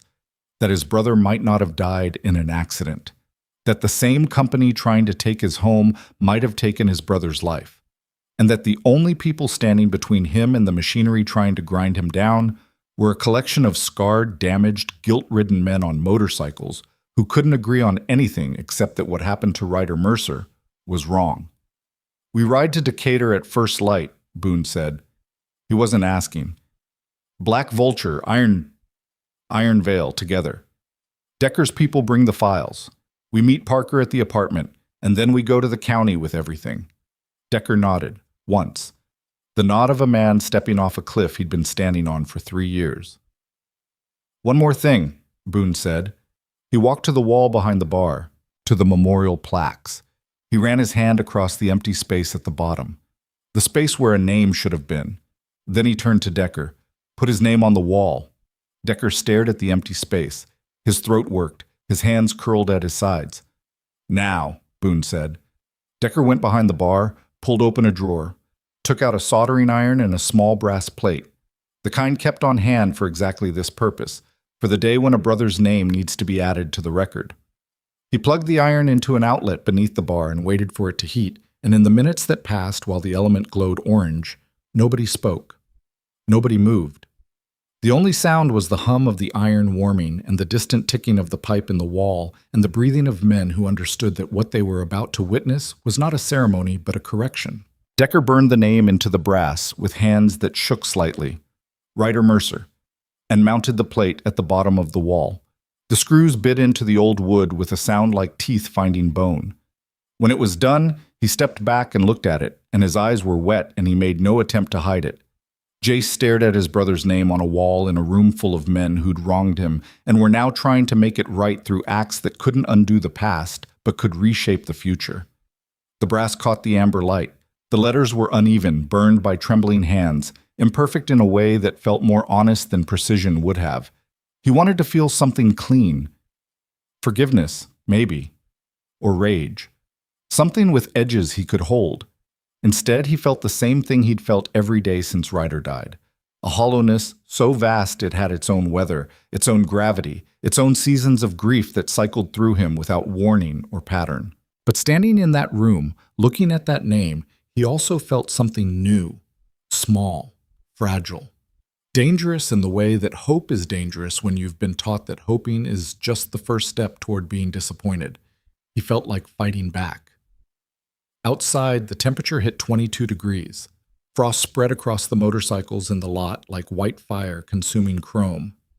And somewhere between Mill Haven and Cold Fork, on a stretch of Route 81 where a guardrail bent outward and 2 sets of tire marks told a story nobody had been willing to read, the wind carried the smell of frozen asphalt and gasoline and the ghost of a rider who'd given up everything for 2 kids who were only now beginning to understand the size of what he'd sacrificed. Dawn was 4 hours away. And when it came, 30 men on motorcycles would ride south together for the first time in years. 2 clubs bound not by alliance, but by guilt and grief, and the shared recognition that a dead man's family was being hunted by people who believed that orphaned children were easier to erase than to fight. They were about to learn otherwise. They came down Route 81 like thunder rolling through a cathedral. 26 motorcycles in staggered formation, headlights cutting through pre-dawn fog that clung to the highway like smoke from a fire nobody could find. Black Vulture in front, Boone at the point, Slade on his left, Dutch holding the right flank with his single eye fixed on the road ahead like a scope finding range. Behind them, Iron Veil rode in a tight column led by Decker, their engines adding a deeper register to the convoy's growl, a harmonic that hadn't existed on this stretch of highway in 4 years. Jace rode behind Boone. Same position as the ride up, same grip on the sissy bar rail, same helmet strapped to his chest. But the boy who'd pressed against Boone's back 6 hours ago was not the same boy riding now. That boy had been afraid and desperate and clinging to a dead man's memory. This one was something else. Something that had been forged in the amber light of Iron Veil's clubhouse between midnight and 4 a.m., while men confessed their sins and a brass plate was screwed into a wooden wall. The fog broke as they descended the ridge above Millhaven. The town appeared below them, a grid of streetlights and dark buildings and intersections that blinked yellow at 5:30 in the morning because nobody was expected to be moving at this hour. Nobody except 26 riders and the ghosts they carried. Boone's phone had vibrated twice during the ride. He hadn't answered. Slade's phone was off. The plan was simple in the way that plans made by combat veterans are simple. Linear, sequential, dependent on timing rather than complexity. Arrive at Decatur Street, secure the apartment, meet Parker, deliver the files to state police, block the CPS order. Everything after that was improvisation, which was fine, because the men executing the plan had spent their lives improvising under pressure that would break civilian minds like dry wood. They turned onto Decatur Street at 5:48 a.m., and everything went wrong. The county car was already there, a white sedan with government plates parked directly in front of the building's entrance. Beside it, a dark SUV with tinted windows and a Ridgeline Property Management decal on the driver's door. Two figures stood on the sidewalk near the building's entrance: David Kemp, the CPS worker, and a woman Jace didn't recognize in a black coat carrying a leather portfolio. Behind them, leaning against the SUV with his arms crossed and his phone in his hand, was a man in a charcoal overcoat whose face Jace had never seen, but whose name he already knew from a business card that was now sitting in Boone's vest pocket. Garrett Walsh. Boone killed his engine. The other bikes followed in a cascade of dying thunder that left the street in sudden, brutal silence. The fog was thinner down here, but the cold was worse. A wet, penetrating cold that sat on the skin and wouldn't move. Walsh looked up from his phone. His expression shifted as the bikers dismounted. First surprise, then calculation, then something he rearranged into professional composure with the speed of a man who'd been trained to control rooms through body language and tone. He straightened, buttoned his overcoat, slid his phone into his pocket with a deliberate motion that suggested he was accustomed to having the upper hand and was not prepared for 26 men in leather vests arriving at dawn. Boone walked toward the building. Not fast, not slow. The measured pace of a man who understood that speed communicated urgency, and urgency communicated weakness, and he intended to communicate neither. "Mr. Callahan," Walsh stepped forward. His voice carried the same smooth professionalism Jace remembered from the phone call. Polished, reasonable, the voice of a system operating exactly as designed. "I don't know what you think is happening here, but this is a lawful custody proceeding supervised by county social services. Your presence is—" "My presence is a lot of things," Boone said. He stopped 3 feet from Walsh. Close enough for the property man to smell the road on his jacket. Cold air, exhaust, leather. The particular scent of a man who'd ridden through freezing darkness for hours without stopping. "Unwelcome isn't one of them." Walsh's eyes moved past Boone to the line of motorcycles and the men standing beside them. His jaw tightened fractionally. He turned to Kemp. "David, I'd suggest—" "David doesn't work for you," Boone said. "Do you, David?" Kemp stood on the sidewalk with his clipboard pressed against his chest like a shield. His eyes bounced between Walsh and Boone with the panicked frequency of a man who'd just realized he was standing between forces he couldn't control. "I'm here pursuant to a court order," Kemp said. His voice was steady, but his hands weren't. "Judge Calloway signed a temporary custody transfer for Lena Mercer. It's effective as of 6 a.m. today." "What judge signs a custody order at—" Boone turned to Slade. Slade was already on his phone. He walked 10 feet away and spoke in rapid, low tones that Jace couldn't hear. The conversation lasted 90 seconds. When Slade came back, his face carried the expression Jace had learned to recognize as controlled alarm compressed into professional flatness. "Emergency night session, filed at 11 p.m., signed by midnight, ex parte. No opposing counsel present." Slade looked at Boone. "Parker wasn't notified." "Because there's no guardian of record to notify," Walsh said. He was regaining his composure, finding his footing on the legal ground he'd carefully prepared. "These children have no legal representative, no family, no guardian. The county has a mandate. The county has a puppet," Decker said. Everyone turned. The Iron Veil president had dismounted and was walking toward the group with the deliberate stride of a man who'd decided to stop standing at the edge of things. His riders flanked him. 8 men in vests carrying a rattlesnake insignia that Walsh clearly didn't recognize but that carried enough visual weight to make the property man take a half-step backward. "Who are you?" Walsh asked. "Someone who knows exactly what Ridgeline does to buildings and the people inside them."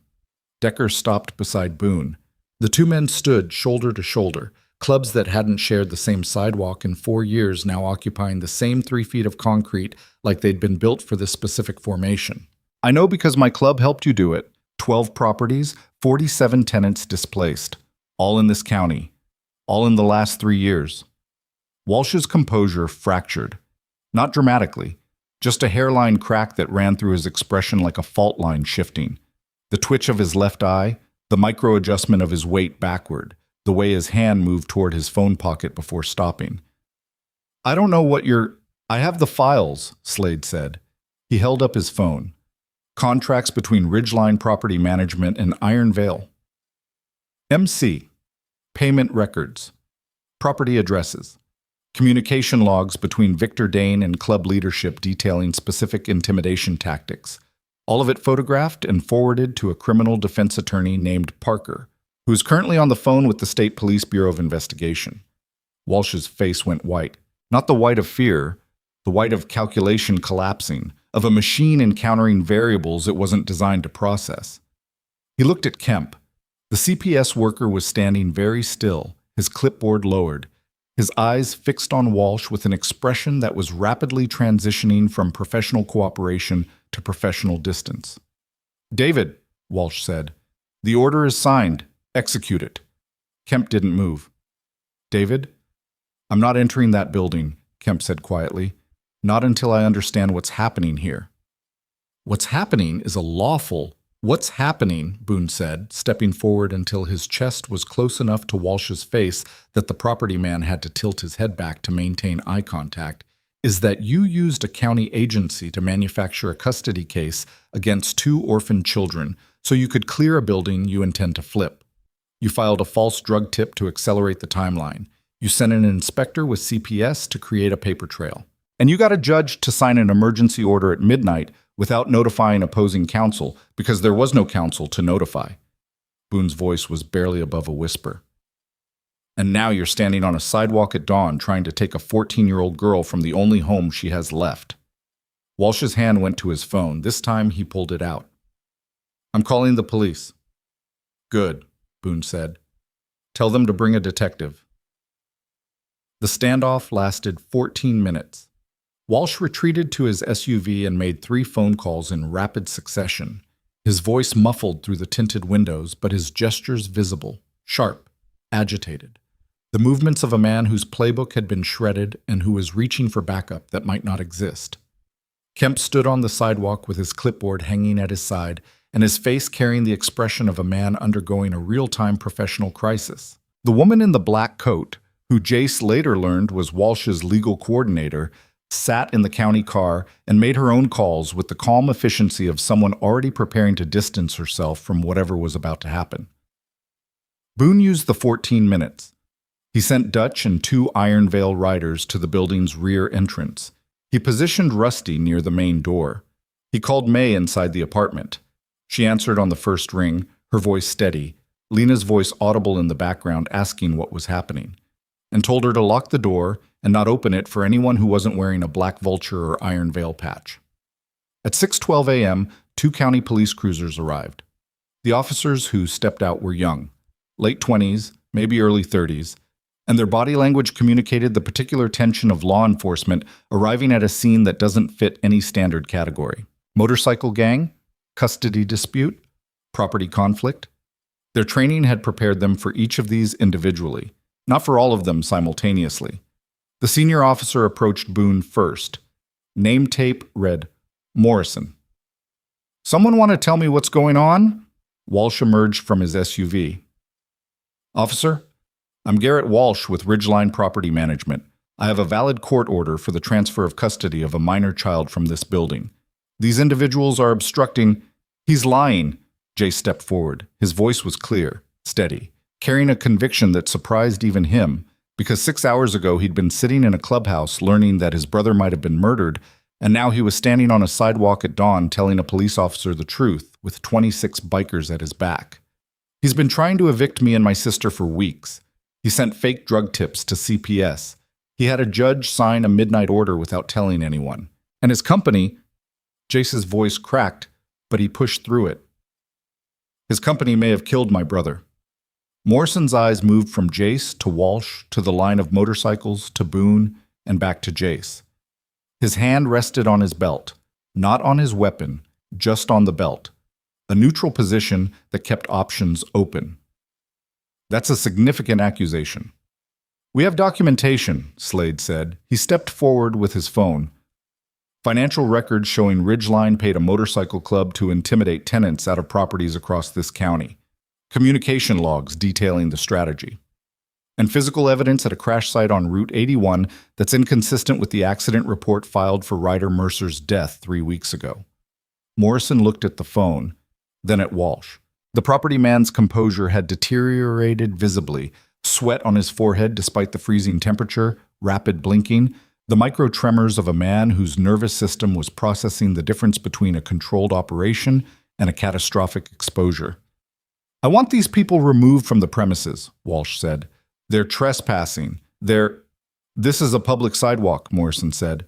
"Nobody's trespassing." He turned to his partner. "Call state police. Tell them we have a situation that may involve evidence in a death investigation." Walsh's face changed. The last layer of professional composure stripped away, revealing something underneath that was neither smooth nor reasonable. The raw, calculating expression of a man watching a structure he'd carefully built begin to collapse and searching for the single remaining support beam that could hold it up.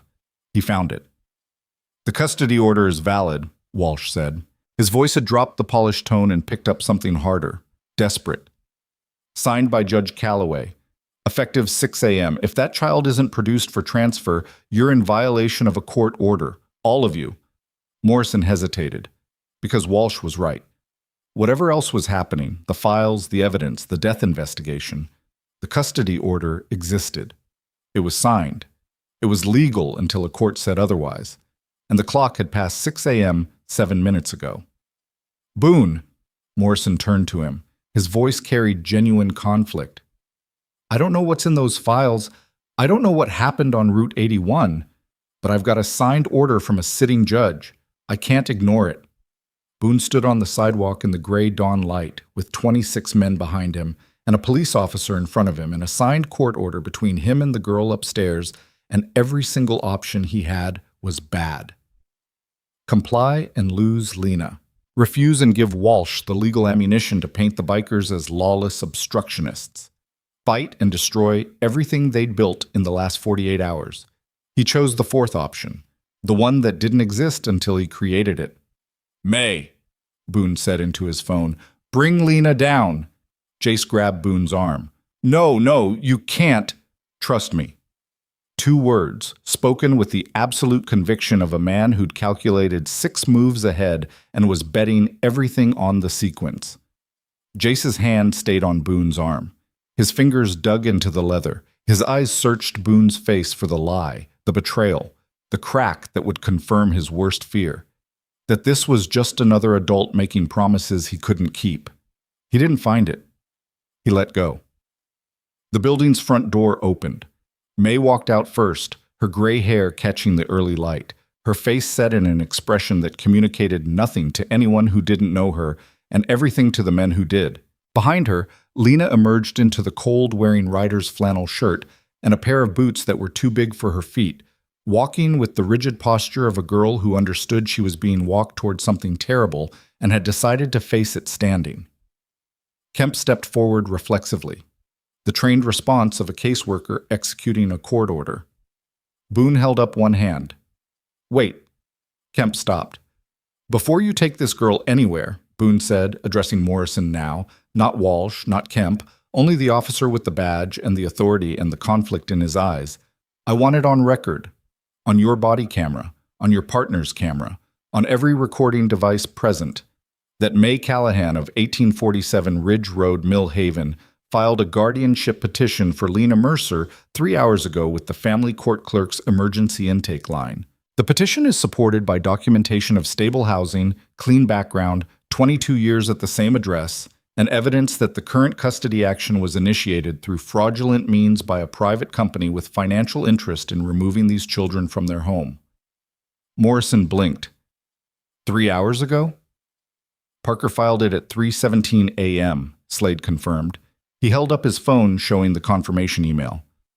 "The petition triggers an automatic review of any pending custody action under County Family Code Section 14-7. That review requires a 48-hour hold on enforcement of the existing order." Walsh lunged. Not physically, verbally. "That's not how it works. You can't just file a competing petition and freeze a judge's order. Section 14-7, paragraph C, Slade said. His voice was ice. Flat, precise. The voice of a man who'd spent the small hours of the morning memorizing family code with a former intelligence officer's photographic retention. When a guardianship petition is filed concurrent with an active custody transfer order, the court is required to conduct a comparative review before enforcement proceeds. Standard hold is 48 hours. You know this, Mr. Walsh, or your legal team does. Morrison looked at his partner. His partner shrugged, the shrug of a patrol officer encountering family law nuances that existed well above his pay grade. I'm going to need to verify this, Morrison said. Verify it, Boone said. We'll wait. Morrison walked to his cruiser and made a call. The conversation lasted 4 minutes. During those 4 minutes, Jace stood on the sidewalk beside his sister and watched the sky lighten from charcoal to slate to the pale, exhausted gray of a winter morning that couldn't decide whether to commit to daylight. Lena's hand found his. Her fingers were freezing. He held on. Around them, 26 bikers stood in a perimeter that nobody had organized, but everyone understood. Not threatening, not aggressive, just present. A wall of leather and denim and scar tissue and old trauma arranged in a loose circle around 2 kids who'd been running out of ground to stand on until this morning. Morrison came back. His expression had changed. The conflict was still there, but it was joined by something else. Relief, maybe, or the particular satisfaction of a law enforcement officer who'd just been told by a county clerk that someone else would have to make the hard call. Section 14-7 applies, Morrison said. 48-hour hold on the custody transfer pending judicial review of the competing petition. He turned to Kemp. The order's on hold, David. You can't take the girl today. Kemp's shoulders dropped 2 inches. The tension left his body like air from a punctured tire. He nodded once, turned, and walked to the county car without looking at Walsh. Walsh stood alone on the sidewalk. The woman in the black coat was already in the car. Kemp was closing his door. The 2 police cruisers remained, but their presence had shifted from enforcement to observation. The bikers hadn't moved. The sky was getting lighter, and Walsh was standing in the middle of all of it with his charcoal overcoat and his leather portfolio and the slowly crystallizing understanding that the machine he'd built to crush 2 children had just been jammed by a collection of men he'd calculated would never cooperate long enough to matter. He looked at Boone. Something passed between them. Not words, not threats, just the raw recognition between 2 men who understood that this was not over. That 48 hours was a delay, not a victory. That the files in Slade's phone and the evidence on Route 81 and the guardianship petition and the state police inquiry were pieces on a board that both sides would continue to move until someone ran out of moves entirely. 48 hours, Walsh said. Quiet, almost to himself. He turned and walked to his SUV and opened the door and paused with one hand on the frame. You should know that Victor Dane doesn't lose. He's never played us, Boone said. Walsh got in the SUV. The engine started. The vehicle pulled away from the curb and turned left at the intersection and disappeared into the gray morning and left behind a silence that felt like the space between detonation and impact. The beat after the trigger is pulled, but before the round arrives. Lena was still holding Jace's hand. Her fingers hadn't loosened. She was looking at the spot where Walsh's SUV had been with an expression that carried more information than any words she could have spoken. Fury and fear, and the beginning of something that looked dangerously close to belief. Boone, Jace said. Boone looked at him. He said Victor Dane doesn't lose. Boone reached into his vest pocket and pulled out Walsh's business card, the one from the funeral, creased now, softened by body heat and miles. He looked at it for 3 seconds. Then he tore it in half and let the pieces fall to the frozen sidewalk. Ryder didn't lose either, Boone said. They just didn't let him finish. He turned to face the 26 men standing in the gray light of Decatur Street. Black Vulture and Iron Veil, 2 clubs with scars between them deep enough to see bone. Standing together on a sidewalk in front of a building that a dead man had defended with his reputation, his brotherhood, and eventually his life. 48 hours, Boone said. That's what we've got. In 48 hours, either May's guardianship petition is approved, the state police open an investigation into Ryder's death, and Ridgeline's operation gets exposed to every county official with a mailbox. Or Dane sends someone worse than Walsh and we lose these kids. He paused. looked at Decker. You in? Decker didn't hesitate. All the way? Harlan? The scarred man with the military haircut stepped forward from the Iron Veil line. I owe Ryder more than a plaque on a wall. Tell me where to stand. Boone looked at Dutch. The big man nodded once, the nod of a combat medic who'd spent his life arriving at the worst moment and staying until it passed. At Rusty, who was leaning against his bike near the building's entrance with his arms crossed, and his expression carrying the patient certainty of a man who'd been fixing broken things for 40 years and saw no reason to stop now. Then Boone looked at Jace. The boy stood on the sidewalk holding his sister's hand and his brother's memory, and the weight of everything that had happened in the last 72 hours. The hunger and the rain and the helmet and the clubhouse and the food and the garage and the eviction and the CPS visit and the midnight ride and the confession and the brass plate and the dawn and the standoff and the 48-hour clock that was already ticking. He was 15 years old. He was exhausted. He was terrified. And he was not leaving. What do you need me to do? Jace asked. Boone studied the boy's face. Searching for what, Jace would never know. Maybe for Ryder. Maybe for the ghost of a rider who'd stopped on a mountain pass to save a stranger and quit his club to protect his family and rode Route 81 on a wet night toward a guardrail that someone had decided would be his last mile. Whatever Boone found in Jace's face, it was enough. I need you to trust me for 48 more hours, Boone said. And then I need you to stand in front of a judge and tell them everything. Who you are. What happened. Why your brother died. He paused. The morning light caught the lines in his face and the gray in his beard and the particular darkness behind his eyes that came from carrying things too heavy for one man and refusing to put them down. Can you do that? Jace looked at Lena.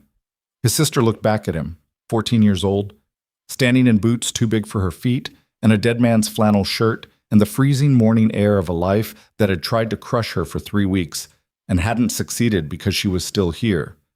Still standing, still holding her brother's hand with fingers that had finally stopped shaking. She nodded. Jace turned back to Boone. 48 hours, he said. Then I finish what Ryder started. The 48 hours passed like a fever. Slade didn't sleep. He worked from the kitchen table at the Decatur apartment with 3 phones, a laptop borrowed from Parker's office, and a legal pad that filled with notes and handwriting so precise it looked machine-printed. Every hour produced new information. Every piece of information produced new calls. By noon on the first day, he'd mapped Ridgeline Property Management's corporate structure. 4 shell companies nested inside a holding group registered in another state, all tracing back to a single name, Victor Dane. By evening, he'd cross-referenced Ridgeline's property acquisitions with county eviction records and found the pattern. 12 buildings purchased below market value within 18 months, everyone cleared of tenants within 60 days of acquisition.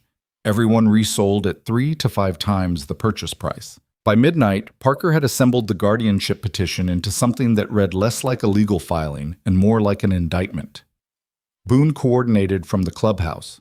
He ran shifts, Black Vulture and Iron Veil riders rotating through the Decatur apartment in pairs, 4 hours on, 4 hours off, maintaining a visible presence that served as both protection and statement.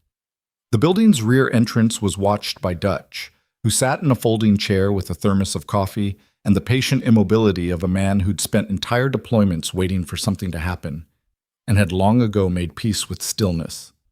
The front was covered by whoever was on rotation, scarred men in leather vests who stood on the sidewalk smoking cigarettes and saying nothing, their presence a language that required no translation. Nobody from Ridgeline came back. Not Walsh, not the building inspector, not the woman in the black coat. The county car didn't return. The silence from Victor Dane's side of the board was complete and absolute, and more unsettling than any threat, because silence from a man who didn't lose meant he was recalculating, not retreating. May stayed with Lena. She didn't leave the apartment for the full 48 hours. She cooked meals that Lena ate without being asked. She sat at the kitchen table while Lena did homework that was 3 weeks overdue. She slept on the couch with her phone on her chest and her boots on the floor beside her, positioned for speed. She didn't try to be Lena's mother, didn't try to be her friend. She occupied a space that had no name. the space between stranger and family, where trust is built not through conversation but through consistent, unremarkable presence. Lena watched her, constantly, with the careful, measuring gaze of a girl who'd been monitoring adults for signs of departure since she was old enough to understand that people leave. May passed every test by not taking them. She didn't perform loyalty, didn't announce her commitment, didn't make promises. She just stayed, and stayed, and stayed. On the second morning, Lena asked May how she liked her coffee. It was the first question she'd directed at anyone other than Jace since Ryder's death. May said black, 2 sugars, and Lena made it without another word and set it on the table and went back to her homework. The mug sat there steaming between them like a small, quiet treaty. Jace spent most of the 48 hours in the garage at Black Vulture with Rusty. Not because he was told to, because the garage was the only place where his brain stopped running calculations about timelines and court orders and the probability of outcomes that all terminated in separation or loss. In the garage, there was only the motorcycle and the tools, and Rusty's hands moving with the unhurried precision of a man who believed that every broken thing could be fixed if you understood it well enough to know where it hurt. On the second afternoon, Rusty handed him a wrench. Bottom bolt, quarter turn, don't force it. Jace took the wrench. His hands were steadier now than they'd been 5 days ago. He found the bolt, turned it, felt the resistance give way with a soft click that traveled up through the handle and into his palm and settled somewhere in his chest like a heartbeat finding rhythm. Good, Rusty said, nothing else. Just good. And went back to work. At 4:47 p.m. on the second day, 1 hour and 13 minutes before the hold expired, Parker called Boone. The judge is ready to hear the petition. Courtroom B, County Family Court, 6 o'clock. Boone relayed the information to Slade, who relayed it to Decker, who relayed it to his riders. Within 20 minutes, the machinery was in motion. Bikes starting, vests going on, the rolling coordination of men who'd spent decades moving as units and could execute a convergence without discussion. Jace rode to the courthouse with Boone. Lena rode with May in Slade's truck. They arrived at 5:38 p.m. and found the parking lot already occupied by motorcycles. 14 from Black Vulture, 11 from Iron Vale, lined up in rows that reflected the formation they'd held on Decatur Street. The riders stood beside their machines in the fading light, smoking and not talking, their breath clouding in the cold air like signals nobody was sending. The courthouse was a 2-story brick building with columns that had been white once and were now the gray of something that had given up on being maintained. Inside, the hallways smelled like floor wax and old paper, and the particular staleness of a building where decisions were made about people's lives by strangers in black robes who'd read a file but never stood inside the rooms those files described. Courtroom B was small. Wooden benches. A judge's bench elevated on a platform. 2 tables facing the front. Fluorescent lighting that hummed at a frequency designed to make everyone slightly uncomfortable. Parker was already there, a woman in her 40s with short brown hair and glasses, and the coiled energy of an attorney who'd been building a case for 48 hours on 3 hours of sleep and was ready to deploy it. Across the aisle, a man Jace had never seen sat at the opposing table. 50s. Silver hair. Expensive suit. A briefcase that probably cost more than the apartment on Decatur. Beside him, Walsh sat with his hands folded and his expression restored to its original professional smoothness, as though the dawn confrontation on the sidewalk had never happened. Behind them, in the back row of the gallery, sat a man in a dark overcoat who looked at nothing and said nothing and carried an aura of calculated patience that made the air around him feel colder. Jace didn't know his face, but the way Walsh turned to check that the man was there, the quick, reflexive glance of a subordinate confirming his superior's presence, told Jace everything. Victor Dane. The judge entered at 6:02 p.m. A woman in her 60s with steel gray hair pulled back severely and reading glasses that she put on and took off with a frequency that suggested she used them as punctuation rather than necessity. Her nameplate read Judge Patricia Kovac. She sat, arranged her papers, and looked at both tables with an expression that communicated she had been briefed on the complexity of this case and was not impressed by anyone in the room. This is a hearing on 2 matters. First, the emergency custody order filed by the county for Lena Mercer. Second, a competing guardianship petition filed by May Callahan. I've also received a formal request from the State Police Bureau of Investigation to preserve all records related to this case pending a criminal inquiry into Ridgeline Property Management. Kovac paused, removed her glasses, put them back on. That last item is unusual. I want both sides to understand that the presence of a criminal investigation changes the landscape of this proceeding significantly. Walsh's attorney, the silver-haired man, stood. Your Honor, the criminal inquiry is unrelated to the custody matter. The county's concern for these children's welfare is independent of any— Sit down, Mr. Hollins. I'll decide what's related. Hollins sat. Parker stood. Your Honor, the petitioner May Callahan is present.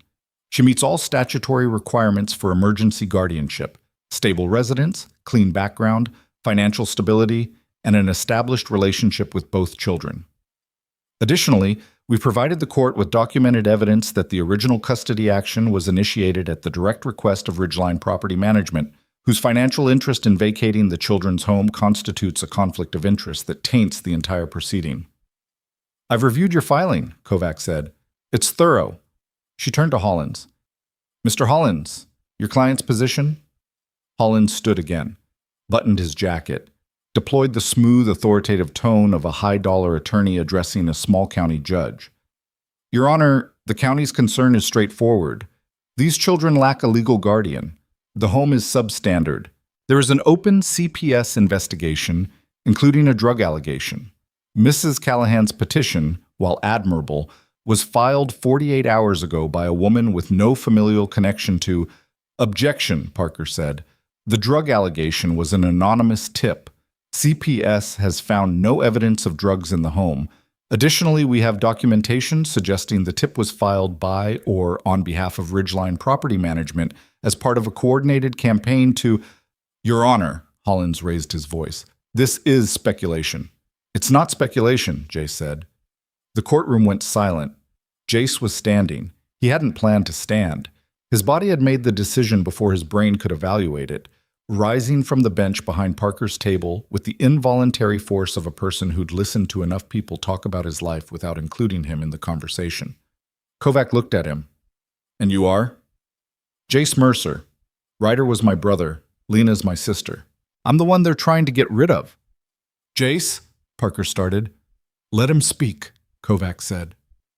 Jace stood in the fluorescent light of courtroom B in clothes he'd been wearing for 2 days and sneakers that still carried dirt from the Iron Vale compound and his brother's helmet sitting on the bench beside where he'd been sitting. He looked at the judge and didn't think about what to say because thinking would have destroyed whatever was keeping him vertical. 3 weeks ago, my brother died on Route 81.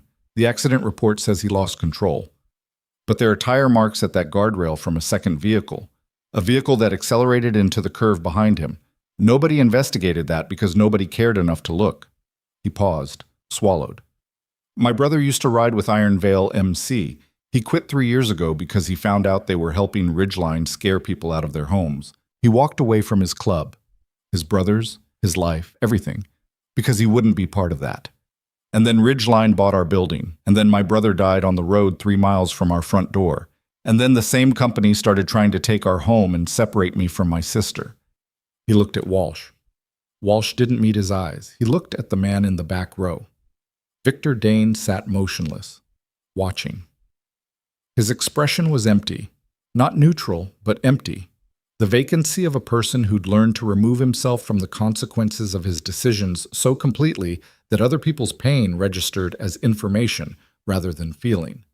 Jace looked back at the judge. You've got files from both sides and lawyers who know words I've never heard, and a system that's supposed to protect kids like us. Maybe it does sometimes. I don't know. But right now, the only people who've protected us are sitting in the parking lot on motorcycles. A woman named May filled our refrigerator and slept on our couch for 2 days. A man named Boone drove to our apartment at dawn and stood between my sister and a custody order that a real estate company bought at midnight. A mechanic named Rusty fixed our heater and handed me a wrench and taught me that broken things can be put back together if you're patient enough. His voice cracked. He let it. My brother's dead. I can't change that. But Lena's alive. I'm alive. And I'm asking you, Not as a file number or a case or a minor. I'm asking you as Ryder Mercer's brother to let May Callahan take care of us, because she's the first person in 3 weeks who showed up and stayed. The courtroom was still. Parker had tears on her face that she was making no effort to hide. Hollins was studying the table's surface. Walsh was studying his hands. And Victor Dane, in the back row, was studying Jace with an expression that had shifted from empty to something colder.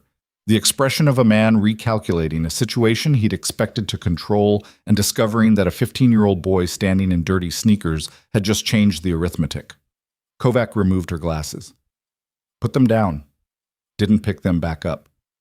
Sit down, Mr. Mercer. Jace sat. Kovac was quiet for a long time. Long enough for the fluorescent hum to become the only sound in the room. Long enough for Jace to count his own heartbeats. 14, before the judge spoke again. I'm granting the guardianship petition. May Callahan is appointed temporary guardian of Jace and Lena Mercer, effective immediately, pending a full review in 90 days. She looked at Hollins. The emergency custody order is vacated. The CPS case will be reviewed in light of the state police inquiry into the referring party's motives. She paused. Mr. Hollins, I'd advise your clients to make themselves available for that inquiry. All of them. She looked at the back row. Victor Dane was already standing, already moving toward the door. His overcoat brushed against the wooden bench as he turned, and for 1 second, less than a second, a fraction of a beat, his eyes met Jace's. Nothing passed between them that could be called communication, just the mutual recognition between a man who operated systems and a boy who'd just survived one. Dane walked out. Walsh followed. Hollins gathered his briefcase and left without shaking anyone's hand. The courtroom emptied slowly. Parker shook Jace's hand and then hugged him, which he didn't expect and didn't resist. May walked forward from the gallery where she'd been sitting and stood in front of Lena and didn't say anything. And Lena didn't say anything, and then Lena stepped forward and pressed her face into May's shoulder, and her hands grabbed the fabric of May's jacket, and she held on. Boone was leaning against the wall near the courtroom door. He'd been there the whole time. Jace hadn't seen him come in. The man stood with his arms crossed and his eyes on the floor and his jaw working in that slow, rhythmic way that meant he was processing something too large for stillness, but too deep for movement. When Jace walked past him, Boone reached out and put his hand on the boy's shoulder. Didn't squeeze, didn't pull him close, just rested it there, the weight of a calloused palm on a 15-year-old shoulder, and held it for 5 seconds. Ryder would have been proud of you, Boone said. Jace didn't trust himself to respond.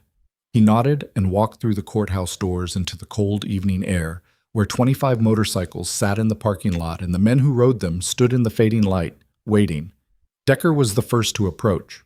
He walked across the parking lot and stopped in front of Jace and looked at the boy with an expression that carried the full weight of 3 years of guilt compressed into a face that had aged visibly in the past 48 hours. What you said in there, Decker started. I meant it. I know you did. Decker's hands were at his sides. His vest carried the president's patch, but his posture carried something else. The deflated authority of a man who understood that leadership without integrity is just management. I failed your brother. The club failed him. Nothing I say changes that. No, Jace said, it doesn't. Decker nodded, accepting, not asking for more. But he'd want you to fix what you broke, Jace continued. Not for him, for the other people. The 47 tenants you scared out of their homes. They had lives too. Decker looked at Jace for a long time. Then he turned to Harlan, who was standing 3 feet behind him with his hands in his pockets, and his scarred face carrying an expression that was almost, not quite, but almost, something resembling hope. Start a list, Decker said. Every tenant, every property, every person we displaced. I want names and addresses. That's going to take. I don't care how long it takes. Start the list. The evening unfolded in stages that Jace would remember not as a sequence, but as a collection of images burned into his memory with the permanence of Ryder's name on that brass plate. The ride back to the clubhouse. Lena in the truck with May, Jace behind Boone, the convoy splitting at the Route 81 junction, Iron Veil turning north toward their compound, Black Vulture continuing south toward Millhaven. At the split, Decker pulled alongside Boone at the intersection. The two men looked at each other across 2 feet of cold air and 4 years of history, and whatever they communicated in that look was enough, because Decker extended his hand and Boone took it, and they shook once. Not the performative grip of politicians, but the brief, firm clasp of men acknowledging a debt that had been partially paid and would take years to settle. The clubhouse. Warm, loud in a way that felt earned rather than performed. Someone had started the grill behind the building despite the freezing temperature, and the smell of cooking meat mixed with cigarette smoke and engine grease, and the particular warmth of bodies filling a space that had been built for exactly this. The gathering of broken people into a room where brokenness wasn't a deficiency, but a credential.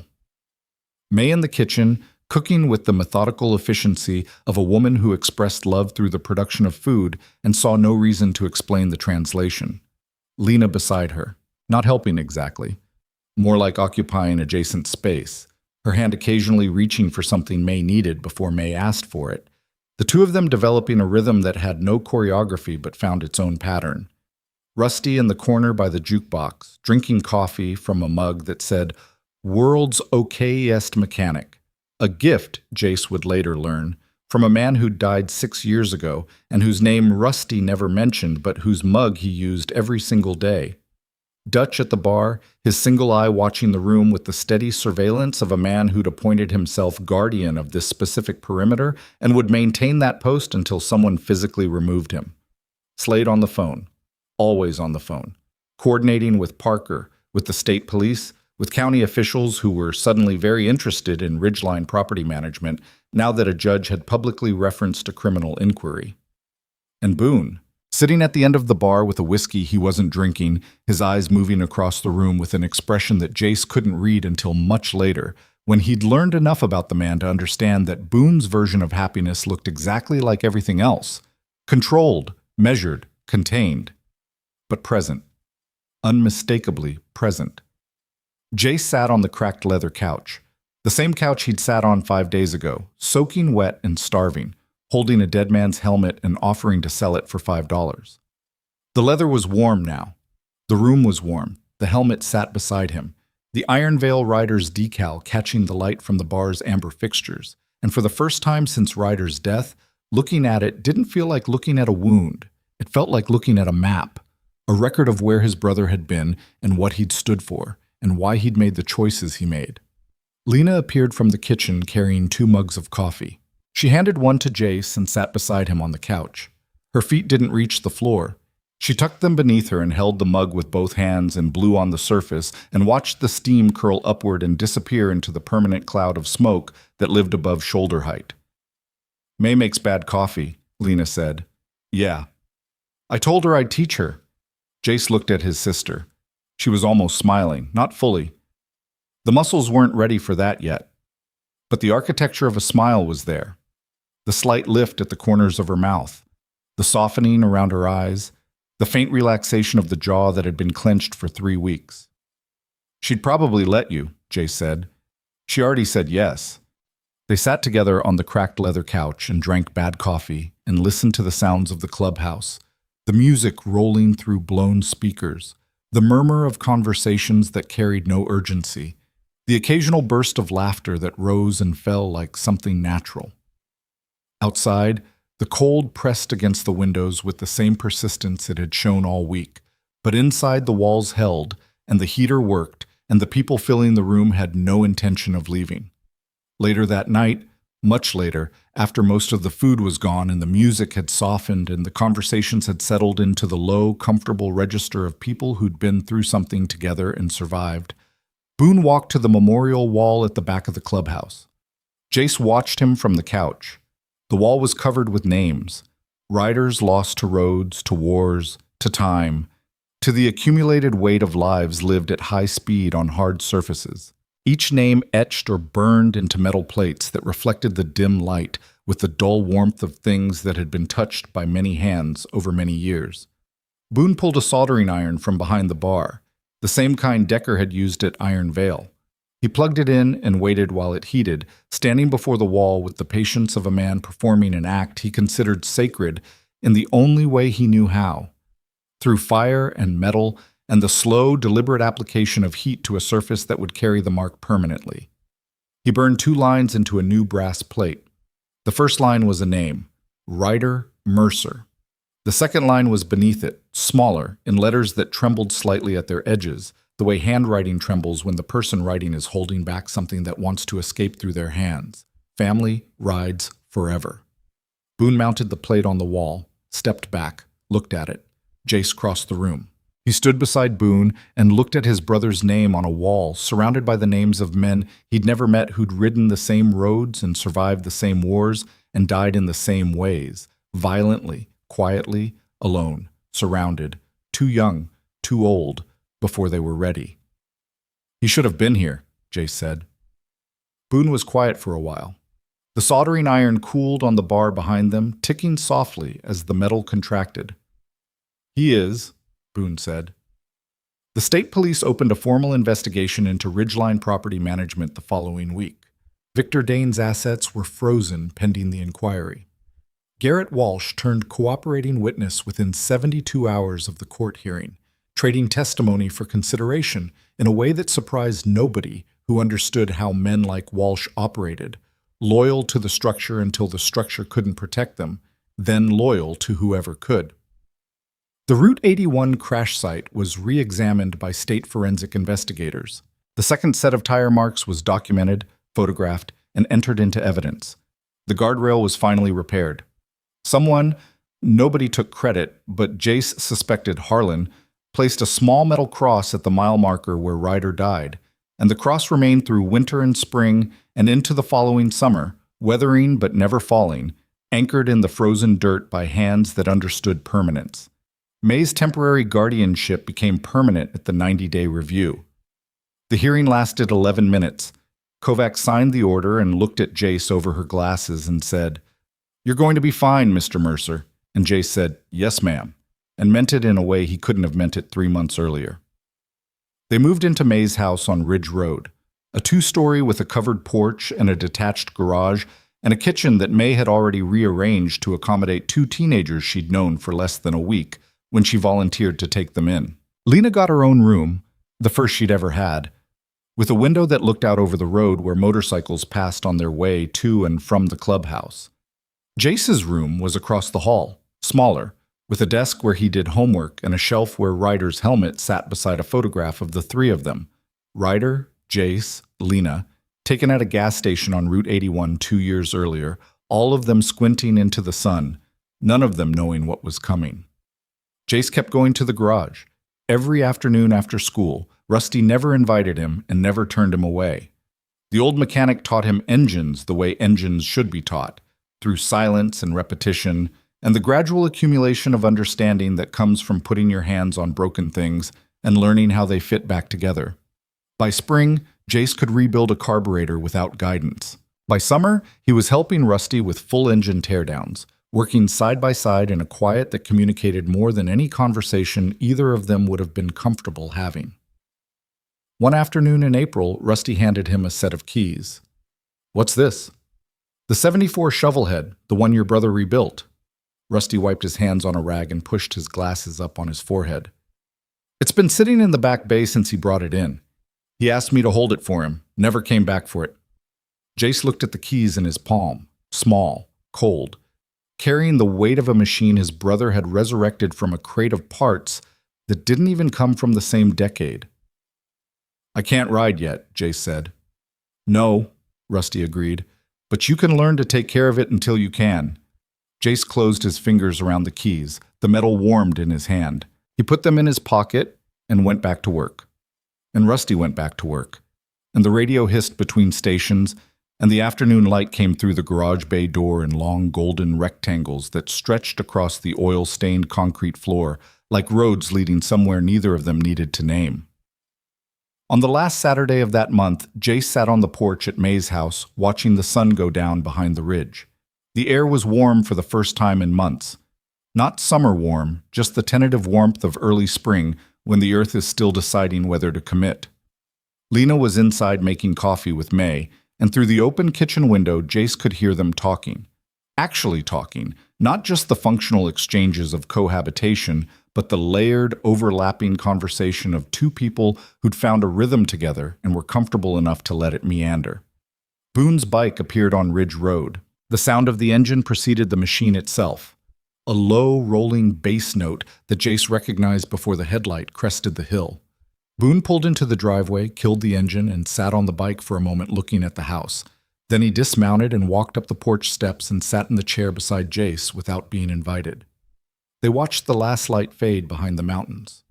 State police made an arrest yesterday, Boone said, a driver who worked for one of Dane's subcontractors. They found the vehicle, damage consistent with side impact on the passenger quarter panel. Jace didn't speak. He'd known this was coming, had known since Harlan's words in the Ironvale clubhouse that the second set of tire marks meant something, that something had a name, and that name would eventually be spoken in a room with a judge and a file and a charge that reduced his brother's death from a mystery to a crime. They're charging him, Boone said, the driver, and they're building a case against Dane for ordering it. Jace nodded. His throat was tight. His eyes burned. But the tears that came weren't the same tears he'd been fighting since the night in the apartment when Lena sat on the kitchen floor and wouldn't look at him.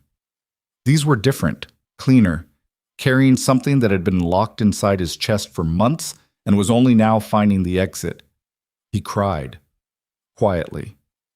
On a porch in early spring with a man he'd known for 3.5 months sitting beside him in a silence that asked nothing and offered everything. Boone didn't touch him, didn't speak, just sat in the chair with his hands on his knees and his eyes on the mountains and the steady, unhurried breathing of a man who understood that some things can only be processed through the body and that the most useful thing another person can do is stay present while it happens. When it passed, and it did pass, gradually, like weather moving through, Jace wiped his face with the back of his hand and sat back in the chair and breathed. He didn't die for nothing, Jace said. No, Boone said. He didn't. The kitchen window was still open. Inside, Lena laughed. The sound was brief and quiet and imperfect, more a release of tension than humor. But it traveled through the window and across the porch and into the spring air where it mixed with the cooling engine of Boone's motorcycle and the faint scent of coffee and the distant sound of traffic on Route 81. Jace listened to his sister laugh. And in that sound, small, fragile, real, he heard something he'd been afraid to listen for since the night he walked into the Black Vulture clubhouse with a dead man's helmet and $5 worth of desperation. He heard the future, not the one that had been stolen, not the one the system tried to impose. The one being built, piece by piece, in a garage, and a kitchen, and a courtroom, and a porch, by people who'd found each other in the dark and decided to stay. On the shelf in his room, Ryder's helmet sat beside the photograph. The Ironvale Ryder's decal caught the evening light through the window. The rattlesnake, the crossed pistons, the faded paint and the cracked visor and the scratches that told a story only the man who'd worn it could fully read. But Jace was learning, one bolt at a time, one afternoon at a time, one breath at a time. Healing didn't mean forgetting. It meant finding people willing to sit beside your pain until you could carry it yourself. And then, when you were ready, when the engine was rebuilt and the road was dry and the morning was clear, it meant riding forward, with the helmet on, with the ghost in the wind, with the family that chose you when the world didn't. And somewhere on Route 81, where a guardrail had been repaired and a metal marker stood in dirt that had finally thawed, the wind carried the smell of asphalt and gasoline and the first warmth of a season that had taken its time arriving. Spring, finally, after the longest winter.